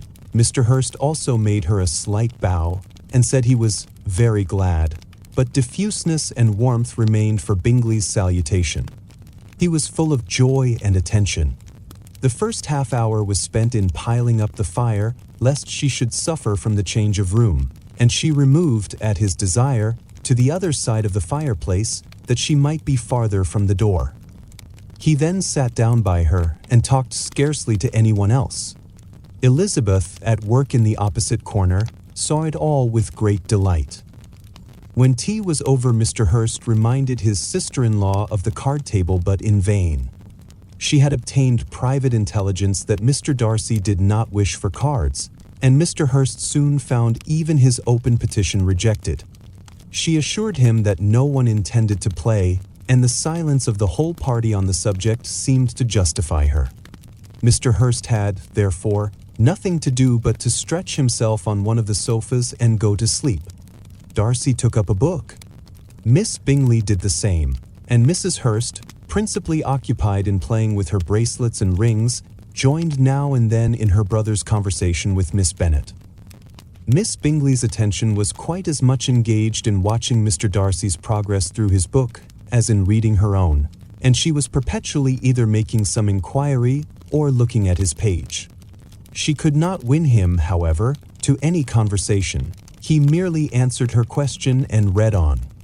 At length, quite exhausted by the attempt to be amused with her own book, which she had only chosen because it was the second volume of his, she gave a great yawn and said, "How pleasant it is to spend an evening in this way. I declare, after all, there is no enjoyment like reading. How much sooner one tires of anything than of a book. When I have a house of my own, I shall be miserable if I have not an excellent library." No one made any reply.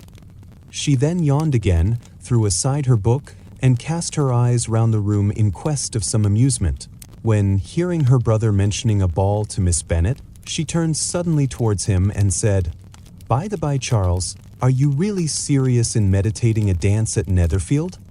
I would advise you, before you determine on it, to consult the wishes of the present party.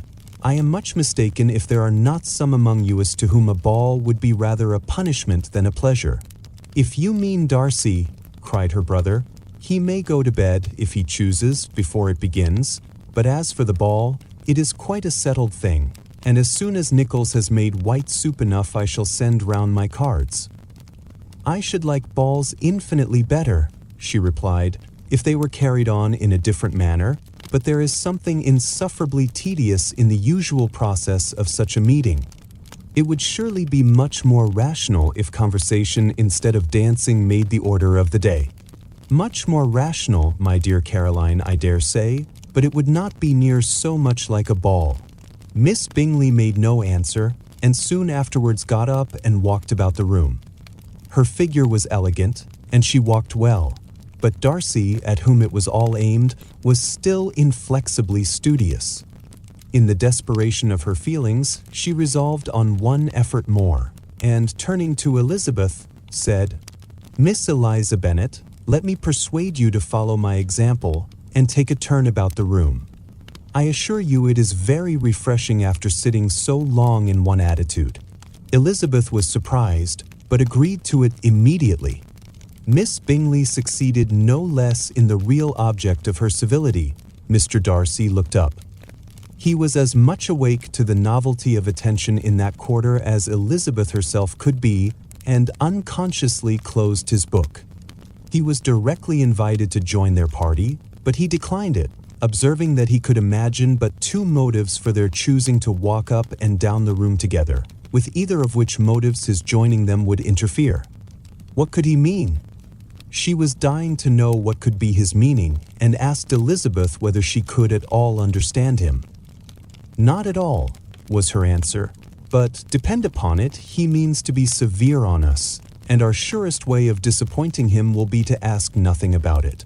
Miss Bingley, however, was incapable of disappointing Mr. Darcy in anything, and persevered, therefore, in requiring an explanation of his two motives. "I have not the smallest objection to explaining them," said he, as soon as she allowed him to speak. "You either choose this method of passing the evening because you are in each other's confidence, and have secret affairs to discuss, or because you are conscious that your figures appear to the greatest advantage in walking. If the first, I should be completely in your way, and if the second, I can admire you much better as I sit by the fire." "Oh, shocking!" cried Miss Bingley. "I never heard anything so abominable. How shall we punish him for such a speech?" "Nothing so easy if you have but the inclination," said Elizabeth. "We can all plague and punish one another. Tease him, laugh at him. Intimate as you are, you must know how it is to be done. But upon my honor I do not. I do assure you that my intimacy has not yet taught me that. Tease calmness of temper and presence of mind. No, I feel he may defy us there. And as to laughter, we will not expose ourselves, if you please, by attempting to laugh without a subject. Mr. Darcy may hug himself. Mr. Darcy is not to be laughed at, cried Elizabeth. That is an uncommon advantage, and uncommon I hope it will continue, for it would be a great loss to me to have many such acquaintance. I dearly love a laugh. Miss Bingley, said he, has given me credit for more than can be.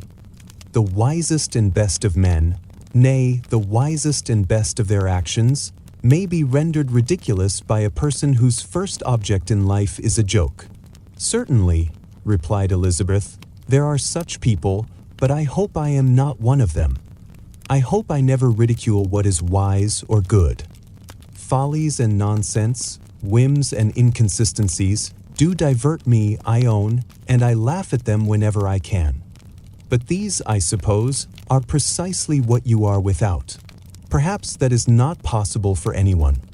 But it has been the study of my life to avoid those weaknesses which often expose a strong understanding to ridicule, such as vanity and pride. Yes, vanity is a weakness indeed. But pride where there is a real superiority of mind pride will be always under good regulation. Elizabeth turned away to hide a smile.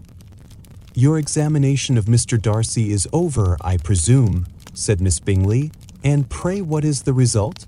I am perfectly convinced by it that Mr. Darcy has no defect. He owns it himself without disguise.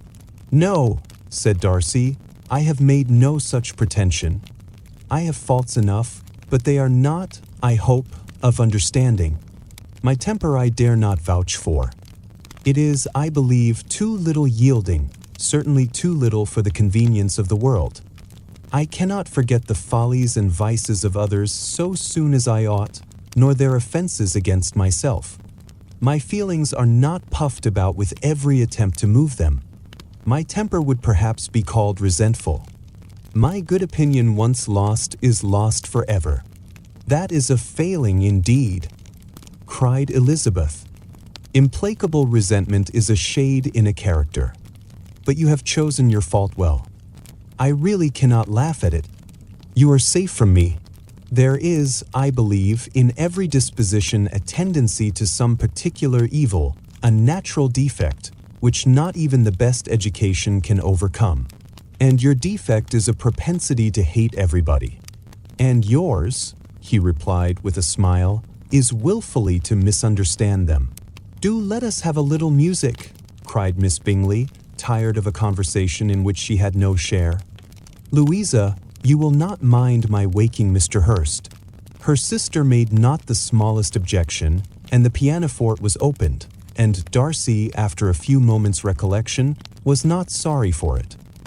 He began to feel the danger of paying Elizabeth too much attention. In consequence of an agreement between the sisters, Elizabeth wrote the next morning to her mother to beg that the carriage might be sent for them in the course of the day. But Mrs. Bennet, who had calculated on her daughters remaining at Netherfield till the following Tuesday, which would exactly finish Jane's week, could not bring herself to receive them with pleasure before.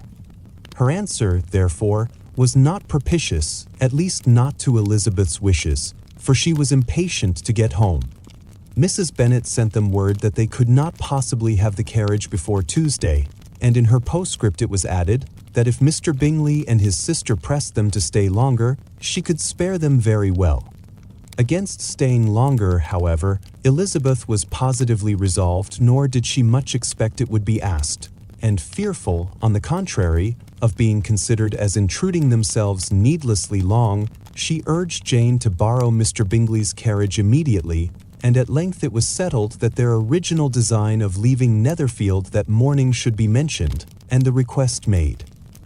The communication excited many professions of concern, and enough was said of wishing them to stay at least till the following day to work on Jane, and till the morrow their going was deferred.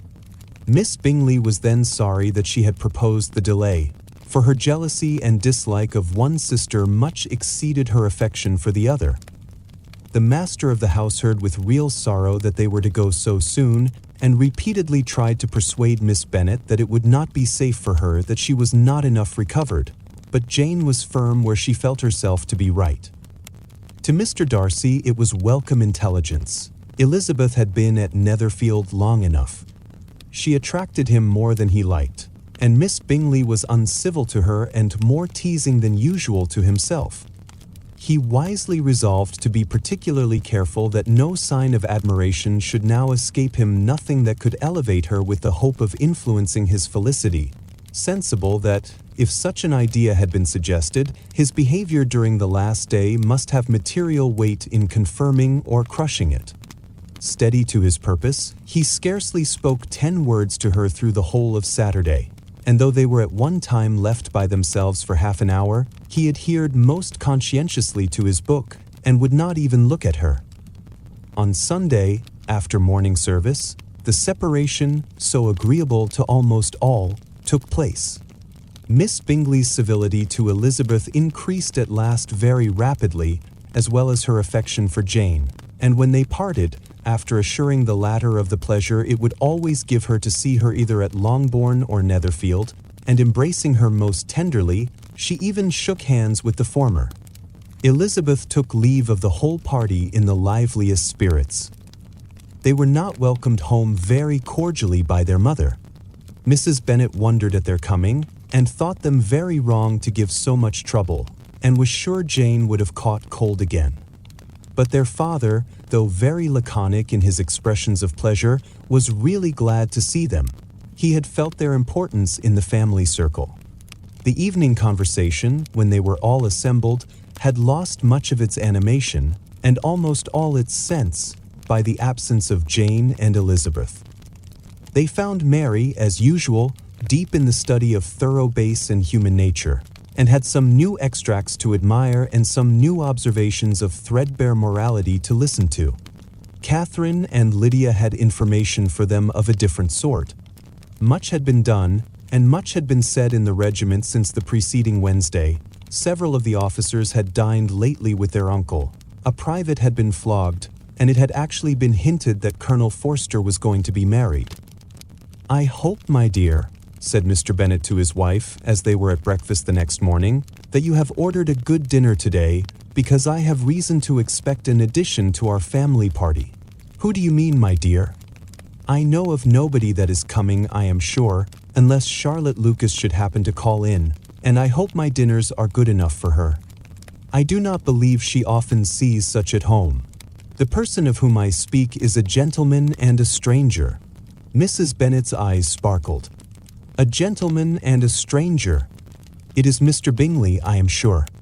"Why, Jane, you never dropped a word of this, you sly thing." "Well, I am sure I shall be extremely glad to see Mr. Bingley. But good Lord, how unlucky! There is not a bit of fish to be got today. Lydia, my love, ring the bell. I must speak to Hill this moment." "It is not Mr. Bingley," said her husband. "It is a person whom I never saw in the whole course of my life." This roused a general astonishment, and he had the pleasure of being eagerly questioned by his wife and 5 daughters at once. After amusing himself some time with their curiosity, he thus explained, "About a month ago I received this letter, and about a fortnight ago I answered it, for I thought it a case of some delicacy and requiring early attention. It is from my cousin, Mr. Collins, who, when I am dead, may turn you all out of this house as soon as he pleases." "Oh, my dear," cried his wife, "I cannot bear to hear that mentioned. Pray do not talk of that odious man. I do think it is the hardest thing in the world that your estate should be entailed away from your own children, and I am sure, if I had been you, I should have tried long ago to do something or other about it." Jane and Elizabeth attempted to explain to her the nature of an entail. They had often attempted it before, but it was a subject on which Mrs. Bennet was beyond the reach of reason, and she continued to rail bitterly against the cruelty of settling an estate away from a family of 5 daughters in favor of a man whom nobody cared anything about. "It certainly is a most iniquitous affair," said Mr. Bennet, "and nothing can clear Mr. Collins from the guilt of inheriting Longbourn. But if you will listen to his letter, you may, perhaps, be a little softened by his manner of expressing himself." "No, that I am sure I shall not, and I think it was very impertinent of him to write to you at all, and very hypocritical. I hate such false friends. Why could not he keep on quarreling with you, as his father did before him? Why, indeed, he does seem to have had some filial scruples on that head, as you will hear. Dear sir, the disagreements subsisting between yourself and my late honored father always gave me much uneasiness, and, since I have had the misfortune to lose him, I have frequently wished to heal the breach, but, for some time, I was kept back by my own doubts, fearing lest it might seem disrespectful to his memory for me to be on good terms with anyone with whom it had always pleased him to be at variance. There, Mrs. Bennet. My mind, however, is now made up on the subject, for, having received ordination at Easter, I have been so fortunate as to be distinguished by the patronage of the Right Honourable Lady Catherine de Bourgh, widow of Sir Louis de Bourgh, whose bounty and beneficence has preferred me to the valuable rectory of this parish, where it shall be my earnest endeavour to demean myself with grateful respect towards her ladyship, and be ever ready to perform those rites and ceremonies which are instituted by the Church of England. As a clergyman, moreover, I feel it my duty to promote and establish the blessing of peace in all families within the reach of my influence, and on these grounds I flatter myself that my present overtures of goodwill are highly commendable, and that the circumstance of my being next in the entail of Longbourn estate will be kindly overlooked on your side, and not lead you to reject the offered olive branch. I cannot be otherwise than concerned at being the means of injuring your amiable daughters, and beg leave to apologize for it, as well as to assure you of my readiness to make them every possible amends, but of this hereafter. If you should have no objection to receive me into your house, I propose myself the satisfaction of waiting on you and your family Monday, November 18th, by 4 o'clock, and shall probably trespass on your hospitality till the Saturday se'nnight following, which I can do without any inconvenience, as Lady Catherine is far from objecting to my occasional absence on a Sunday, provided that some other clergyman is engaged to do the duty of the day. I remain, dear sir, with respectful compliments to your lady and daughters, your well-wisher and friend, William Collins. At 4 o'clock, therefore, we may expect this peacemaking gentleman, said Mr. Bennet as he folded up the letter. He seems to be a most conscientious and polite young man, upon my word, and I doubt not will prove a valuable acquaintance, especially if Lady Catherine should be so indulgent as to let him come to us again. There is some sense in what he says about the girls, however, and if he is disposed to make them any amends, I shall not be the person to discourage him.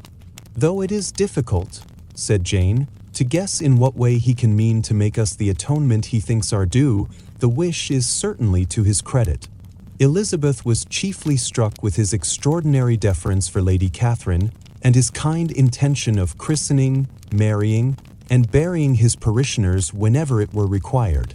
He must be an oddity, I think, said she. I cannot make him out. There is something very pompous in his style. And what can he mean by apologizing for being next in the entail? We cannot suppose he would help it if he could. Can he be a sensible man, sir? No, my dear, I think not. I have great hopes of finding him quite the reverse.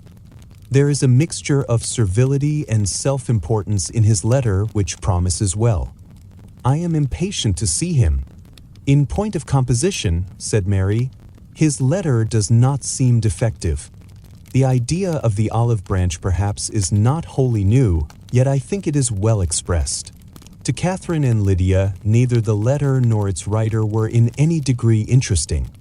It was next to impossible that their cousin should come in a scarlet coat, and it was now some weeks since they had received pleasure from the society of a man in any other color. As for their mother, Mr. Collins's letter had done away much of her ill will, and she was preparing to see him with a degree of composure which astonished her husband and daughters. Mr. Collins was punctual to his time, and was received with great politeness by the whole family. Mr. Bennet indeed said little, but the ladies were ready enough to talk, and Mr. Collins seemed neither in need of encouragement nor inclined to be silent himself. He was a tall, heavy-looking young man of 25. His air was grave and stately, and his manners were very formal. He had not been long seated before he complimented Mrs. Bennet on having so fine a family of daughters, said he had heard much of their beauty, but that, in this instance, fame had fallen short of the truth, and added that he did not doubt her seeing them all in due time well disposed of in marriage. This gallantry was not much to the taste of some of his hearers, but Mrs. Bennet, who quarrelled with no compliments, answered most readily, "You are very kind, sir, I am sure, and I wish with all my heart it may prove so, for else they will be destitute enough. Things are settled so oddly. You allude, perhaps, to the entail of this estate." "Sir, I do indeed. It is a grievous affair to my poor girls, you must confess. Not that I mean to find fault with you, for such things, I know, are all chance in this world. There is no knowing how estates will go when once they come to be entailed. I am very sensible, madam, of the hardship to my fair cousins, and could say much on the subject, but that I am cautious of appearing forward and precipitate. But I can assure the young ladies that I come prepared to admire them. At present I will not say more, but, perhaps, when we are better acquainted." He was interrupted by a summons to dinner, and the girls smiled on each other. They were not the only objects of Mr. Collins's admiration. The hall, the dining room, and all its furniture were examined and praised, and his commendation of everything would have touched Mrs. Bennet's heart, but for the mortifying supposition of his viewing it all as his own future property. The dinner, too, in its turn, was highly admired, and he begged to know to which of his fair cousins the excellence of its cookery was owing. But here he was set right by Mrs. Bennet, who assured him, with some asperity, that they were very well able to keep a good cook, and that her daughters had nothing to do in the kitchen. He begged pardon for having displeased her. In a softened tone, she declared herself not at all offended, but he continued to apologize for about a quarter of an hour. During dinner, Mr. Bennet scarcely spoke at all, but when the servants were withdrawn, he thought it time to have some conversation with his guest, and therefore started a subject in which he expected him to shine, by observing that he seemed very fortunate in his patroness. Lady Catherine de Bourgh's attention to his wishes and consideration for his comfort appeared very remarkable. Mr. Bennet could not have chosen better. Mr. Collins was eloquent in her praise. The subject elevated him to more than usual solemnity of manner, and with a most important aspect, he protested that he had never in his life witnessed such behavior in a person of rank, such affability and condescension, as he had himself experienced from Lady Catherine. She had been graciously pleased to approve of both the discourses which he had already had the honor of preaching before her. She had also asked him twice to dine at Rosings, and had sent for him only the Saturday before to make up her pool of quadrille in the evening. Lady Catherine was reckoned proud by many people, he knew, but he had never seen anything but affability in her. She had always spoken to him as she would to any other gentleman. She made not the smallest objection to his joining in the society of the neighborhood, nor to his leaving his parish occasionally for a week or two to visit his relations. She had even condescended to advise him to marry as soon as he could, provided he chose with discretion, and had once paid him a visit in his humble parsonage, where she had perfectly approved all the alterations he had been making, and had even vouchsafed to suggest some herself, some shelves in the closets upstairs. "That is all very proper and civil, I am sure," said Mrs. Bennet, "and I dare say she is a very agreeable woman. It is a pity that great ladies in general are not more like her. Does she live near you, sir? The garden in which stands my humble abode is separated only by a lane from Rosings Park, her ladyship's residence. I think you said she was a widow, sir? Has she any family?" "She has one only daughter, the heiress of Rosings, and a very extensive property."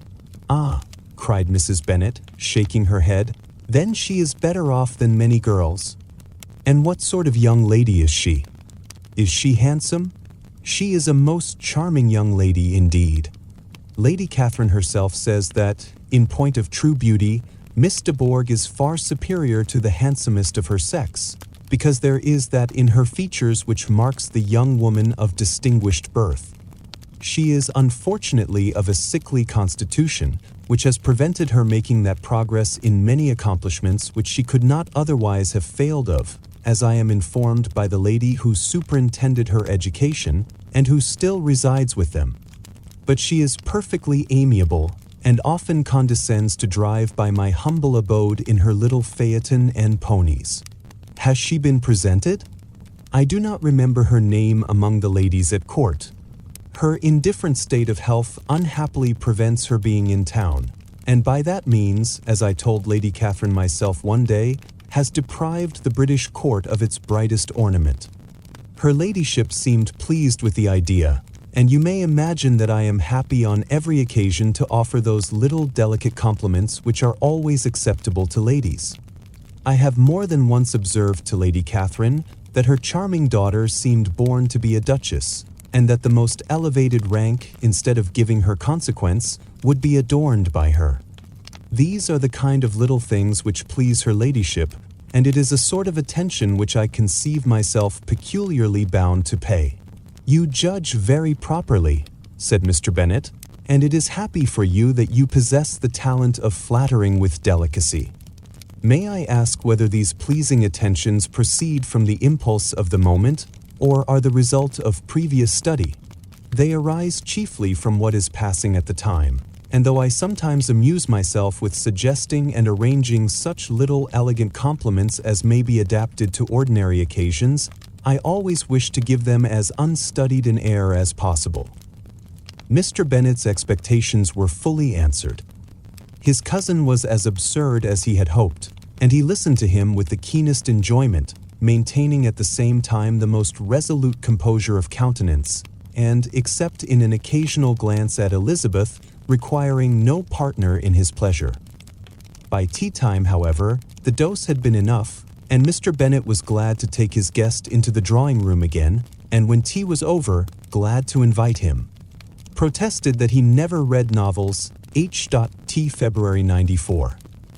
To read aloud to the ladies. Mr. Collins readily assented, and a book was produced, but on beholding it, for everything announced it to be from a circulating library, he started back and, begging pardon, protested that he never read novels. Kitty stared at him, and Lydia exclaimed. Other books were produced, and after some deliberation he chose Fordyce's Sermons. Lydia gaped as he opened the volume, and before he had, with very monotonous solemnity, read 3 pages, she interrupted him with, "Do you know, Mamma, that my Uncle Phillips talks of turning away Richard? And if he does, Colonel Forster will hire him. My aunt told me so herself on Saturday. I shall walk to Meryton tomorrow to hear more about it, and to ask when Mr. Denny comes back from town." Lydia was bid by her 2 eldest sisters to hold her tongue, but Mr. Collins, much offended, laid aside his book and said, "I have often observed how little young ladies are interested by books of a serious stamp, though written solely for their benefit. It amazes me, I confess, for certainly there can be nothing so advantageous to them as instruction. But I will no longer importune my young cousin." Then, turning to Mr. Bennet, he offered himself as his antagonist at backgammon. Mr. Bennet accepted the challenge, observing that he acted very wisely in leaving the girls to their own trifling amusements. Mrs. Bennet and her daughters apologized most civilly for Lydia's interruption, and promised that it should not occur again if he would resume his book, but Mr. Collins, after assuring them that he bore his young cousin no ill will, and should never resent her behavior as any affront, seated himself at another table with Mr. Bennet, and prepared for backgammon. Mr. Collins was not a sensible man, and the deficiency of nature had been but little assisted by education or society, the greatest part of his life having been spent under the guidance of an illiterate and miserly father, and though he belonged to one of the universities, he had merely kept the necessary terms without forming at it any useful acquaintance. The subjection in which his father had brought him up had given him originally great humility of manner, but it was now a good deal counteracted by the self-conceit of a weak head living in retirement and the consequential feelings of early and unexpected prosperity.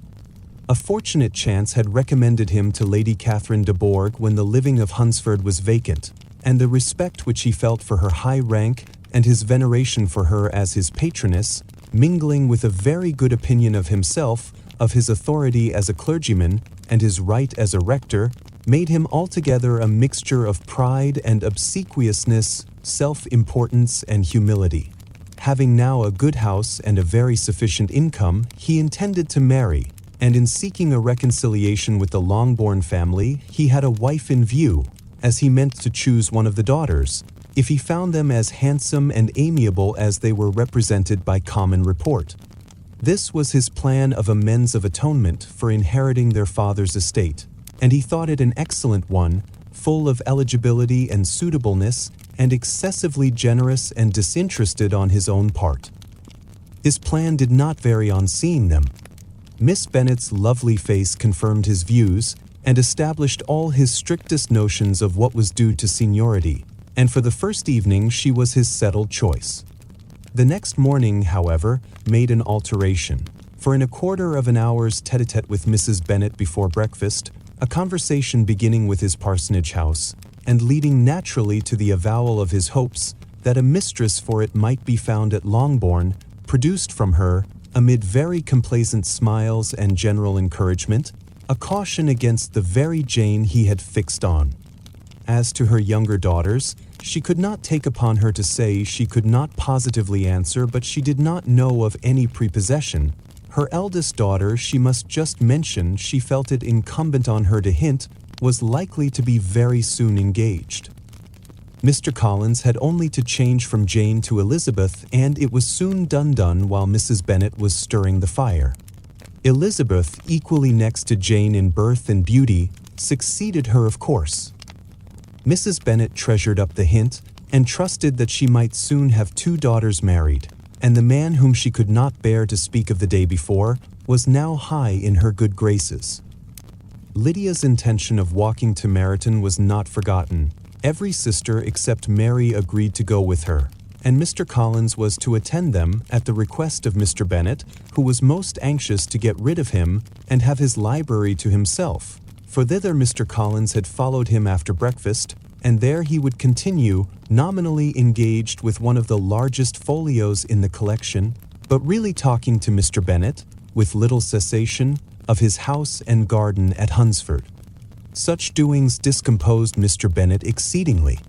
In his library he had been always sure of leisure and tranquillity, and though prepared, as he told Elizabeth, to meet with folly and conceit in every other room in the house, he was used to be free from them there. His civility, therefore, was most prompt in inviting Mr. Collins to join his daughters in their walk, and Mr. Collins, being in fact much better fitted for a walker than a reader, was extremely well pleased to close his large book and go. In pompous nothings on his side, and civil assents on that of his cousins, their time passed till they entered Meryton. The attention of the younger ones was then no longer to be gained by him. Their eyes were immediately wandering up the street in quest of the officers, and nothing less than a very smart bonnet, indeed, or a really new muslin in a shop window, could recall them. But the attention of every lady was soon caught by a young man, whom they had never seen before, of most gentlemanlike appearance, walking with an officer on the other side of the way. The officer was the very Mr. Denny concerning whose return from London Lydia came to inquire, and he bowed as they passed.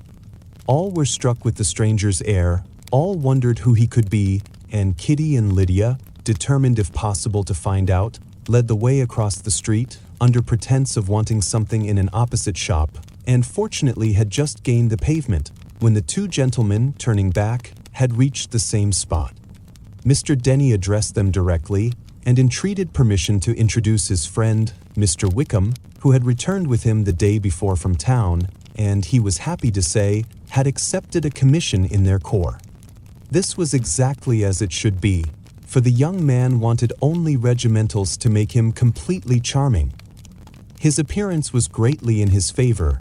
He had all the best parts of beauty, a fine countenance, a good figure, and very pleasing address. The introduction was followed up on his side by a happy readiness of conversation, a readiness at the same time perfectly correct and unassuming, and the whole party were still standing and talking together very agreeably when the sound of horses drew their notice, and Darcy and Bingley were seen riding down the street. On distinguishing the ladies of the group, the two gentlemen came directly towards them and began the usual civilities. Bingley was the principal spokesman, and Miss Bennet the principal object. He was then, he said, on his way to Longbourn on purpose to inquire after her.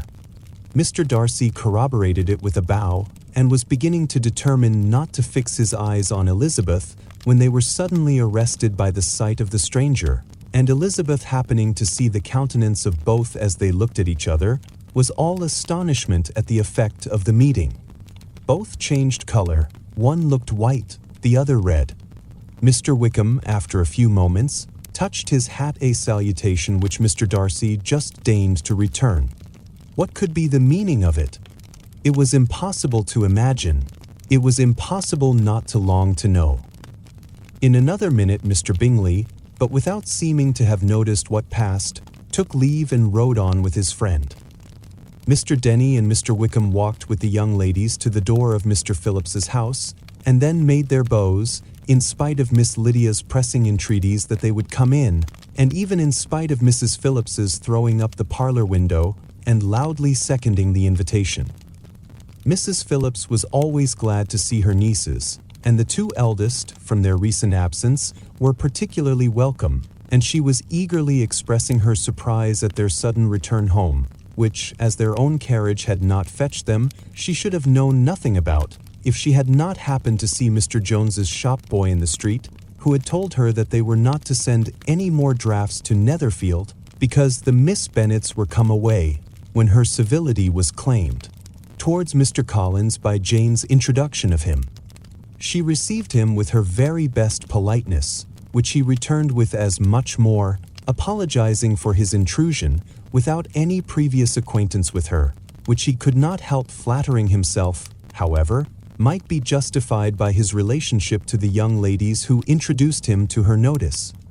Mrs. Phillips was quite awed by such an excess of good breeding, but her contemplation of one stranger was soon put an end to by exclamations and inquiries about the other, of whom, however, she could only tell her nieces what they already knew, that Mr. Denny had brought him from London, and that he was to have a lieutenant's commission in the shire.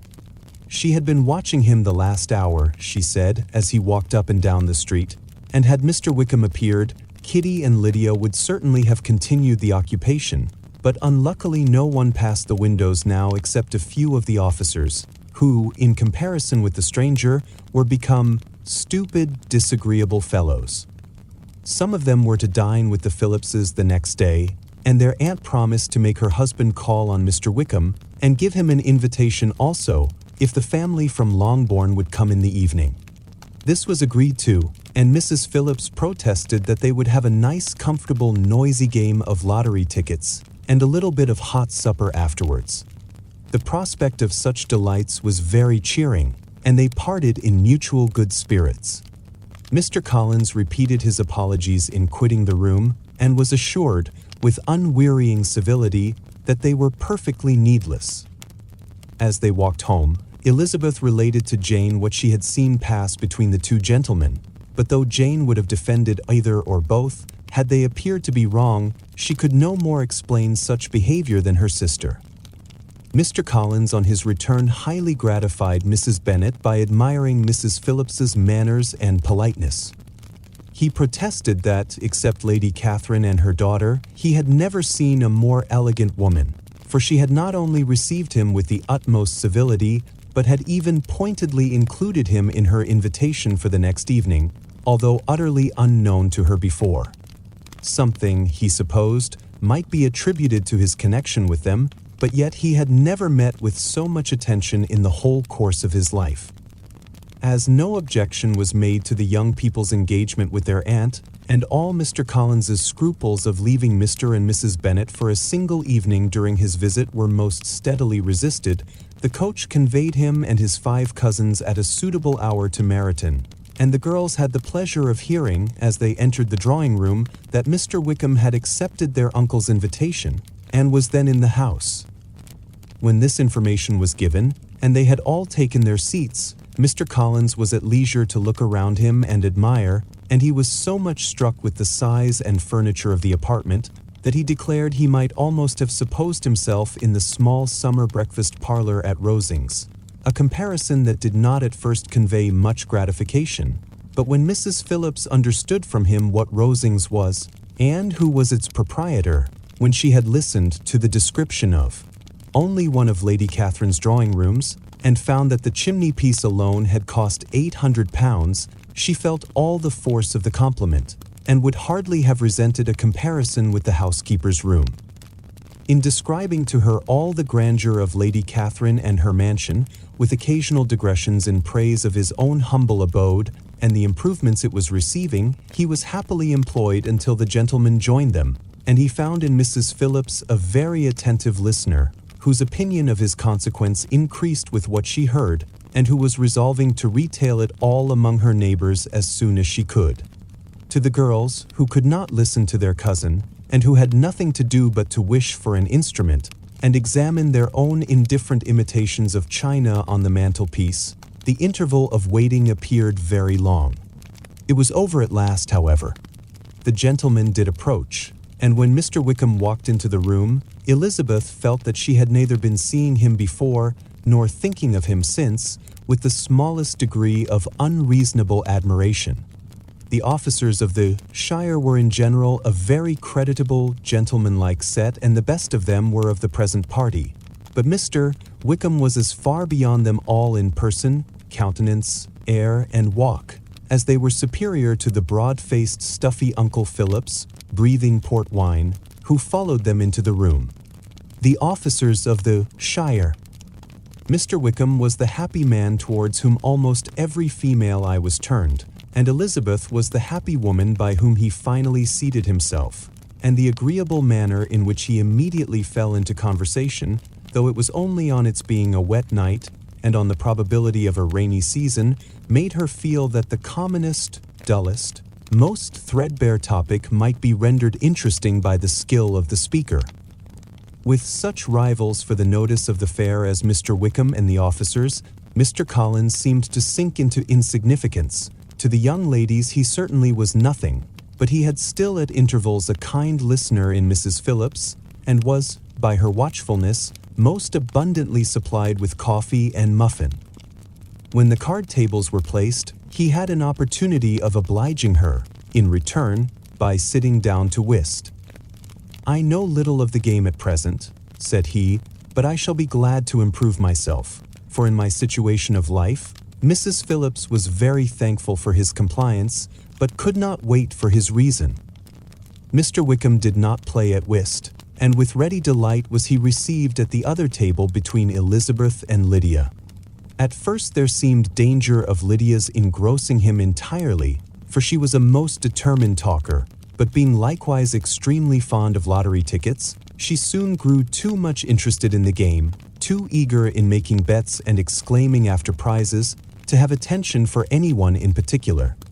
Allowing for the common demands of the game, Mr. Wickham was therefore at leisure to talk to Elizabeth, and she was very willing to hear him, though what she chiefly wished to hear she could not hope to be told, the history of his acquaintance with Mr. Darcy.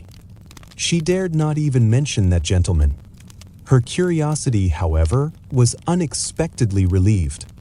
Mr. Wickham began the subject himself. He inquired how far Netherfield was from Meryton, and, after receiving her answer, asked in a hesitating manner how long Mr. Darcy had been staying there. "About a month," said Elizabeth, and then, unwilling to let the subject drop, added, "He is a man of very large property in Derbyshire, I understand." "Yes," replied Wickham, "his estate there is a noble one. A clear 10,000 per annum. You could not have met with a person more capable of giving you certain information on that head than myself, for I have been connected with his family, in a particular manner, from my infancy. Elizabeth could not but look surprised. You may well be surprised, Miss Bennet, at such an assertion after seeing, as you probably might, the very cold manner of our meeting yesterday. Are you much acquainted with Mr. Darcy? As much as I ever wish to be, cried Elizabeth warmly. I have spent 4 days in the same house with him, and I think him very disagreeable. I have no right to give my opinion, said Wickham, as to his being agreeable or otherwise. I am not qualified to form one. I have known him too long and too well to be a fair judge. It is impossible for me to be impartial. But I believe your opinion of him would in general astonish, and, perhaps, you would not express it quite so strongly anywhere else. Here you are in your own family. Upon my word, I say no more here than I might say in any house in the neighborhood, except Netherfield. He is not at all liked in Hertfordshire. Everybody is disgusted with his pride. You will not find him more favorably spoken of by anyone. I cannot pretend to be sorry, said Wickham after a short interruption, that he or that any man should not be estimated beyond their deserts, but with him I believe it does not often happen. The world is blinded by his fortune and consequence, or frightened by his high and imposing manners, and sees him only as he chooses to be seen. I should take him, even on my slight acquaintance, to be an ill-tempered man. Wickham only shook his head. I wonder, said he at the next opportunity of speaking, whether he is likely to be in this country much longer. I do not at all know, but I heard nothing of his going away when I was at Netherfield. I hope your plans in favor of the shire will not be affected by his being in the neighborhood. Oh no, it is not for me to be driven away by Mr. Darcy. If he wishes to avoid seeing me, he must go. We are not on friendly terms, and it always gives me pain to meet him, but I have no reason for avoiding him but what I might proclaim to all the world a sense of very great ill-usage and most painful regrets at his being what he is. His father, Miss Bennet, the late Mr. Darcy, was one of the best men that ever breathed, and the truest friend I ever had, and I can never be in company with this Mr. Darcy without being grieved to the soul by 1,000 tender recollections. His behavior to myself has been scandalous, but I verily believe I could forgive him anything and everything, rather than his disappointing the hopes and disgracing the memory of his father. Elizabeth found the interest of the subject increase, and listened with all her heart, but the delicacy of it prevented further inquiry. Mr. Wickham began to speak on more general topics, Meryton, the neighborhood, the society, appearing highly pleased with all that he had yet seen, and speaking of the latter, especially, with gentle but very intelligible gallantry. It was the prospect of constant society, and good society, he added, which was my chief inducement to enter the shire. I know it to be a most respectable, agreeable corps, and my friend Denny tempted me further by his account of their present quarters, and the very great attentions and excellent acquaintance Meryton had procured them. Society, I own, is necessary to me. I have been a disappointed man, and my spirits will not bear solitude. I must have employment and society. A military life is not what I was intended for, but circumstances have now made it eligible. The church ought to have been my profession. I was brought up for the church, and I should at this time have been in possession of a most valuable living, had it pleased the gentleman we were speaking of just now. Indeed, yes, the late Mr. Darcy bequeathed me the next presentation of the best living in his gift. He was my godfather and excessively attached to me. I cannot do justice to his kindness. He meant to provide for me amply, and thought he had done it, but when the living fell, it was given elsewhere. Good heavens! Cried Elizabeth, but how could that be? How could his will be disregarded? Why did not you seek legal redress? There was just such an informality in the terms of the bequest as to give me no hope from law. A man of honor could not have doubted the intention, but Mr. Darcy chose to doubt it or to treat it as a merely conditional recommendation, and to assert that I had forfeited all claim to it by extravagance, imprudence, in short, anything or nothing. Certain it is that the living became vacant 2 years ago, exactly as I was of an age to hold it, and that it was given to another man, and no less certain is it that I cannot accuse myself of having really done anything to deserve to lose it. I have a warm, unguarded temper, and I may perhaps have sometimes spoken my opinion of him, and to him, too freely. I can recall nothing worse. But the fact is that we are very different sort of men, and that he hates me. This is quite shocking. He deserves to be publicly disgraced. Some time or other he will be, but it shall not be by me. Till I can forget his father, I can never defy or expose him. Elizabeth honored him for such feelings, and thought him handsomer than ever as he expressed them. But what, said she after a pause, can have been his motive? What can have induced him to behave so cruelly? A thorough, determined dislike of me, dislike which I cannot but attribute in some measure to jealousy. Had the late Mr. Darcy liked me less, his son might have borne with me better, but his father's uncommon attachment to me irritated him, I believe, very early in life. He had not a temper to bear the sort of competition in which we stood, the sort of preference which was often given me. I had not thought Mr. Darcy so bad as this, though I have never liked him. I had not thought so very ill of him. I had supposed him to be despising his fellow creatures in general, but did not suspect him of descending to such malicious revenge, such injustice, such inhumanity as this. After a few minutes' reflection, however, she continued, I do remember his boasting one day at Netherfield of the implacability of his resentments, of his having an unforgiving temper. His disposition must be dreadful. I will not trust myself on the subject, replied Wickham. I can hardly be just to him. Elizabeth was again deep in thought, and after a time exclaimed, to treat in such a manner the godson, the friend, the favorite of his father. She could have added, a young man too, like you, whose very countenance may vouch for your being amiable. But she contented herself with, and one too, who had probably been his own companion from childhood, connected together, as I think you said, in the closest manner. We were born in the same parish, within the same park. The greatest part of our youth was passed together. Inmates of the same house, sharing the same amusements, objects of the same parental care. My father began life in the profession which your uncle, Mr. Phillips, appears to do so much credit to, but he gave up everything to be of use to the late Mr. Darcy, and devoted all his time to the care of the Pemberley property. He was most highly esteemed by Mr. Darcy, a most intimate, confidential friend. Mr. Darcy often acknowledged himself to be under the greatest obligations to my father's active superintendence, and when, immediately before my father's death, Mr. Darcy gave him a voluntary promise of providing for me, I am convinced that he felt it to be as much a debt of gratitude to him as of affection to myself. How strange! Cried Elizabeth. How abominable! I wonder that the very pride of this Mr. Darcy has not made him just to you. If from no better motive, that he should not have been too proud to be dishonest. For dishonesty I must call it. It is wonderful, replied Wickham, for almost all his actions may be traced to pride, and pride has often been his best friend. It has connected him nearer with virtue than any other feeling.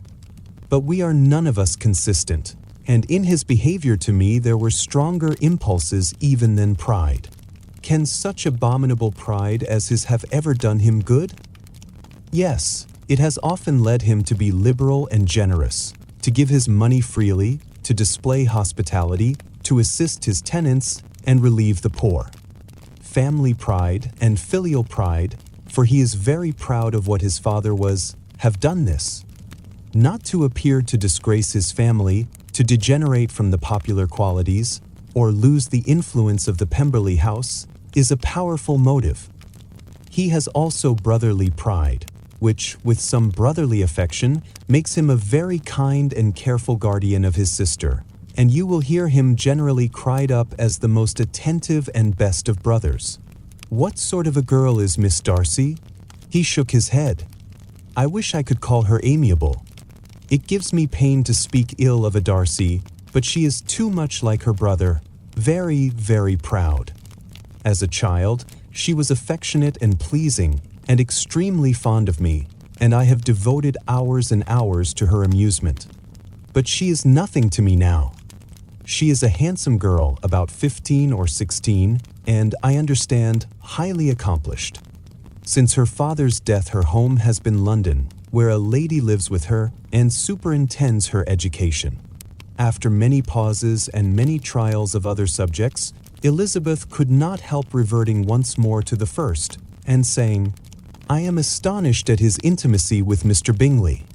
How can Mr. Bingley, who seems good humor itself, and is, I really believe, truly amiable, be in friendship with such a man?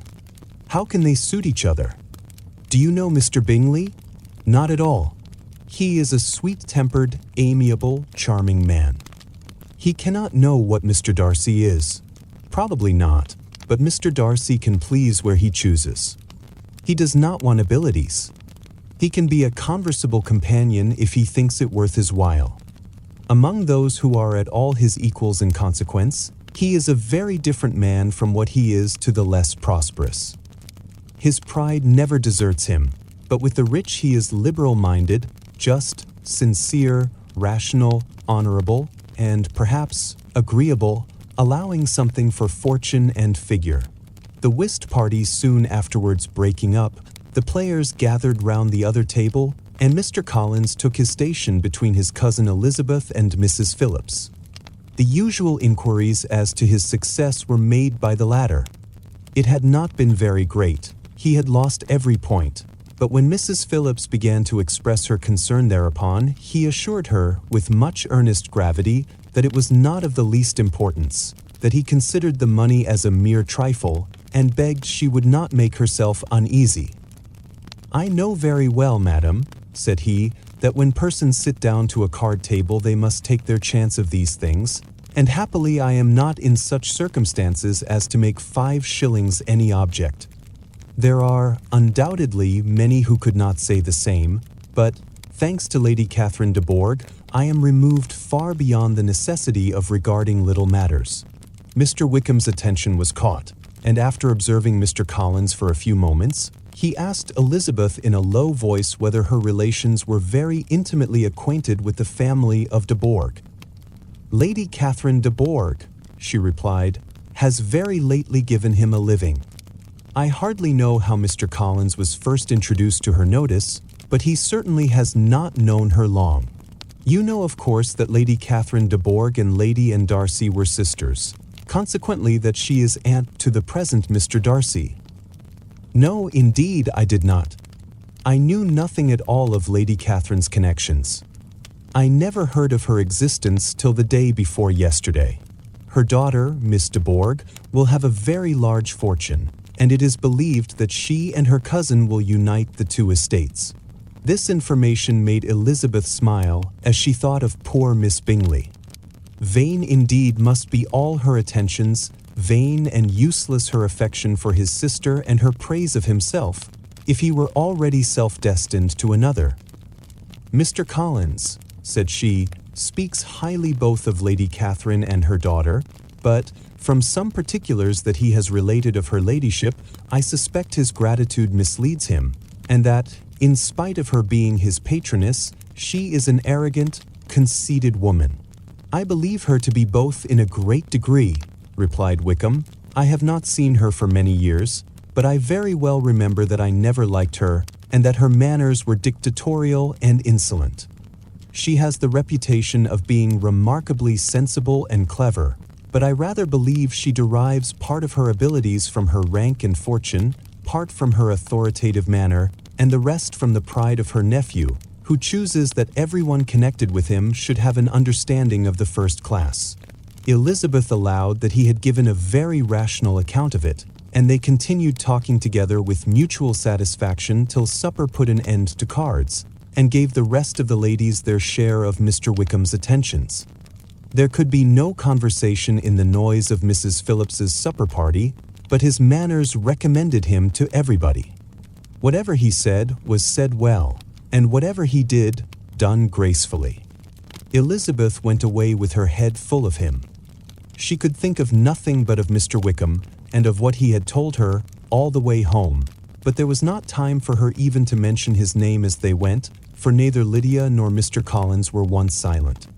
Lydia talked incessantly of lottery tickets, of the fish she had lost and the fish she had won, and Mr. Collins, in describing the civility of Mr. and Mrs. Phillips, protesting that he did not in the least regard his losses at whist, enumerating all the dishes at supper, and repeatedly fearing that he crowded his cousins, had more to say than he could well manage before the carriage stopped at Longbourn House.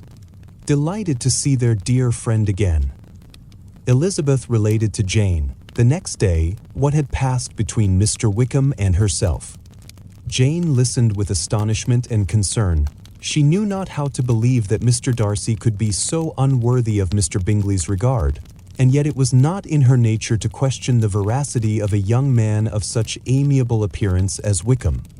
The possibility of his having really endured such unkindness was enough to interest all her tender feelings, and nothing therefore remained to be done but to think well of them both, to defend the conduct of each, and throw into the account of accident or mistake whatever could not be otherwise explained. "They have both," said she, "been deceived, I dare say, in some way or other, of which we can form no idea. Interested people have perhaps misrepresented each to the other. It is, in short, impossible for us to conjecture the causes or circumstances which may have alienated them without actual blame on either side." "Very true indeed. And now, my dear Jane, what have you got to say in behalf of the interested people who have probably been concerned in the business? Do clear them too, or we shall be obliged to think ill of somebody. Laugh as much as you choose, but you will not laugh me out of my opinion. My dearest Lizzie, do but consider in what a disgraceful light it places Mr. Darcy to be treating his father's favourite in such a manner, one whom his father had promised to provide for. It is impossible. No man of common humanity, no man who had any value for his character, could be capable of it. Can his most intimate friends be so excessively deceived in him? Oh no! I can much more easily believe Mr. Bingley's being imposed on than that Mr. Wickham should invent such a history of himself as he gave me last night. Names, facts, everything mentioned without ceremony. If it be not so, let Mr. Darcy contradict it. Besides, there was truth in his looks. It is difficult, indeed it is distressing. One does not know what to think. I beg your pardon, one knows exactly what to think. But Jane could think with certainty on only one point, that Mr. Bingley, if he had been imposed on, would have much to suffer when the affair became public. The two young ladies were summoned from the shrubbery, where this conversation passed, by the arrival of some of the very persons of whom they had been speaking. Mr. Bingley and his sisters came to give their personal invitation for the long-expected ball at Netherfield, which was fixed for the following Tuesday. The two ladies were delighted to see their dear friend again, called it an age since they had met, and repeatedly asked what she had been doing with herself since their separation. To the rest of the family they paid little attention, avoiding Mrs. Bennet as much as possible, saying not much to Elizabeth and nothing at all to the others. They were soon gone again, rising from their seats with an activity which took their brother by surprise, and hurrying off as if eager to escape from Mrs. Bennet's civilities. The prospect of the Netherfield ball was extremely agreeable to every female of the family. Mrs. Bennet chose to consider it as given in compliment to her eldest daughter, and was particularly flattered by receiving the invitation from Mr. Bingley himself, instead of a ceremonious card. Jane pictured to herself a happy evening in the society of her two friends and the attentions of their brother, and Elizabeth thought with pleasure of dancing a great deal with Mr. Wickham, and of seeing a confirmation of everything in Mr. Darcy's look and behaviour. The happiness anticipated by Catherine and Lydia depended less on any single event or any particular person, for though they each, like Elizabeth, meant to dance half the evening with Mr. Wickham, he was by no means the only partner who could satisfy them, and a ball was, at any rate, a ball. And even Mary could assure her family that she had no disinclination for it. "While I can have my mornings to myself," said she, "it is enough. I think it is no sacrifice to join occasionally in evening engagements. Society has claims on us all, and I profess myself one of those who consider intervals of recreation and amusement as desirable for everybody." Elizabeth's spirits were so high on the occasion that though she did not often speak unnecessarily to Mr. Collins, she could not help asking him whether he intended to accept Mr. Bingley's invitation, and if he did, whether he would think it proper to join in the evening's amusement, and she was rather surprised to find that he entertained no scruple whatever on that head, and was very far from dreading a rebuke, either from the Archbishop or Lady Catherine de Bourgh, by venturing to dance. "I am by no means of opinion, I assure you," said he, "that a ball of this kind, given by a young man of character, to respectable people, can have any evil tendency, and I am so far from objecting to dancing myself that I shall hope to be honored with the hands of all my fair cousins in the course of the evening, and I take this opportunity of soliciting yours, Miss Elizabeth, for the 2 first dances especially, a preference which I trust my cousin Jane will attribute to the right cause, and not to any disrespect for her." Elizabeth felt herself completely taken in. She had fully proposed being engaged by Wickham for those very dances, and to have Mr. Collins instead. Her liveliness had been never worse timed. There was no help for it, however. Mr. Wickham's happiness and her own was perforce delayed a little longer, and Mr. Collins's proposal accepted with as good a grace as she could. She was not the better pleased with his gallantry, from the idea it suggested of something more. It now first struck her that she was selected from among her sisters as worthy of being the mistress of Hunsford Parsonage, and of assisting to form a quadrille table at Rosings, in the absence of more eligible visitors.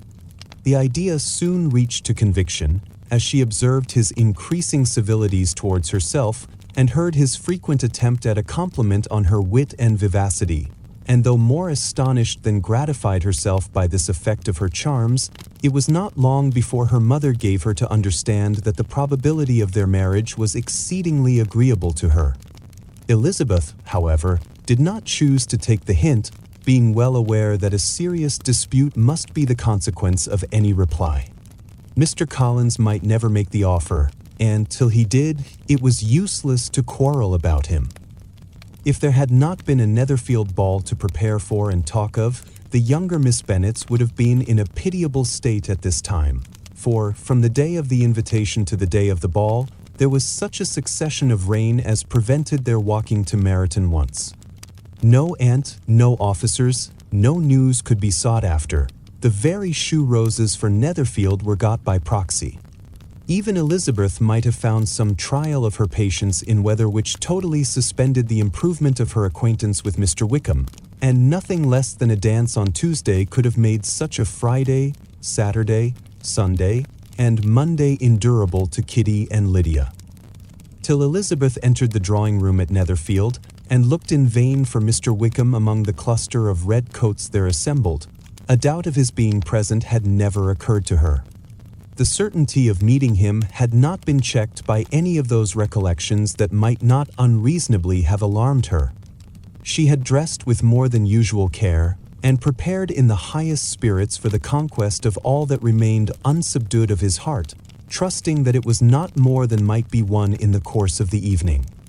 But in an instant arose the dreadful suspicion of his being purposely omitted for Mr. Darcy's pleasure in the Bingley's invitation to the officers, and though this was not exactly the case, the absolute fact of his absence was pronounced by his friend Mr. Denny, to whom Lydia eagerly applied, and who told them that Wickham had been obliged to go to town on business the day before, and was not yet returned, adding, with a significant smile, "I do not imagine his business would have called him away just now, if he had not wished to avoid a certain gentleman here."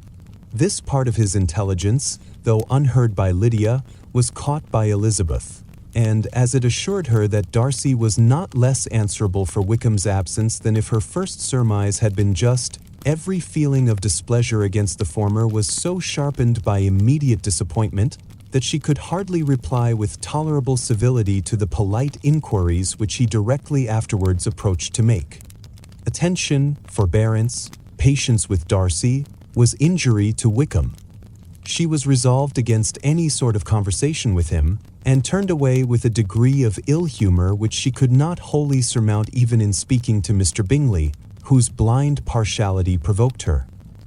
But Elizabeth was not formed for ill humor, and though every prospect of her own was destroyed for the evening, it could not dwell long on her spirits, and having told all her griefs to Charlotte Lucas, whom she had not seen for a week, she was soon able to make a voluntary transition to the oddities of her cousin, and to point him out to her particular notice. The two first dances, however, brought a return of distress. They were dances of mortification. Mr. Collins, awkward and solemn, apologizing instead of attending, and often moving wrong without being aware of it, gave her all the shame and misery which a disagreeable partner for a couple of dances can give. The moment of her release from him was ecstasy. She danced next with an officer, and had the refreshment of talking of Wickham, and of hearing that he was universally liked. When those dances were over, she returned to Charlotte Lucas, and was in conversation with her, when she found herself suddenly addressed by Mr. Darcy, who took her so much by surprise in his application for her hand, that, without knowing what she did, she accepted him. He walked away again immediately, and she was left to fret over her own want of presence of mind. Charlotte tried to console her. "I dare say you will find him very agreeable." "Heaven forbid! That would be the greatest misfortune of all. To find a man agreeable whom one is determined to hate. Do not wish me such an evil." When the dancing recommenced, however, and Darcy approached to claim her hand, Charlotte could not help cautioning her, in a whisper, not to be a simpleton, and allow her fancy for Wickham to make her appear unpleasant in the eyes of a man oftentimes his consequence. Elizabeth made no answer, and took her place in the set, amazed at the dignity to which she was arrived in being allowed to stand opposite to Mr. Darcy, and reading in her neighbors' looks their equal amazement in beholding it. They stood for some time without speaking a word, and she began to imagine that their silence was to last through the two dances, and at first was resolved not to break it, till suddenly fancying that it would be the greater punishment to her partner to oblige him to talk, she made some slight observation on the dance. He replied and was again silent. After a pause of some minutes, she addressed him a second time with, "It is your turn to say something now, Mr. Darcy. I talked about the dance, and you ought to make some kind of remark on the size of the room or the number of couples." He smiled and assured her that whatever she wished him to say should be said. "Very well, that reply will do for the present. Perhaps, by and by, I may observe that private balls are much pleasanter than public ones, but now we may be silent. Do you talk by rule, then, while you are dancing?" "Sometimes. One must speak a little, you know.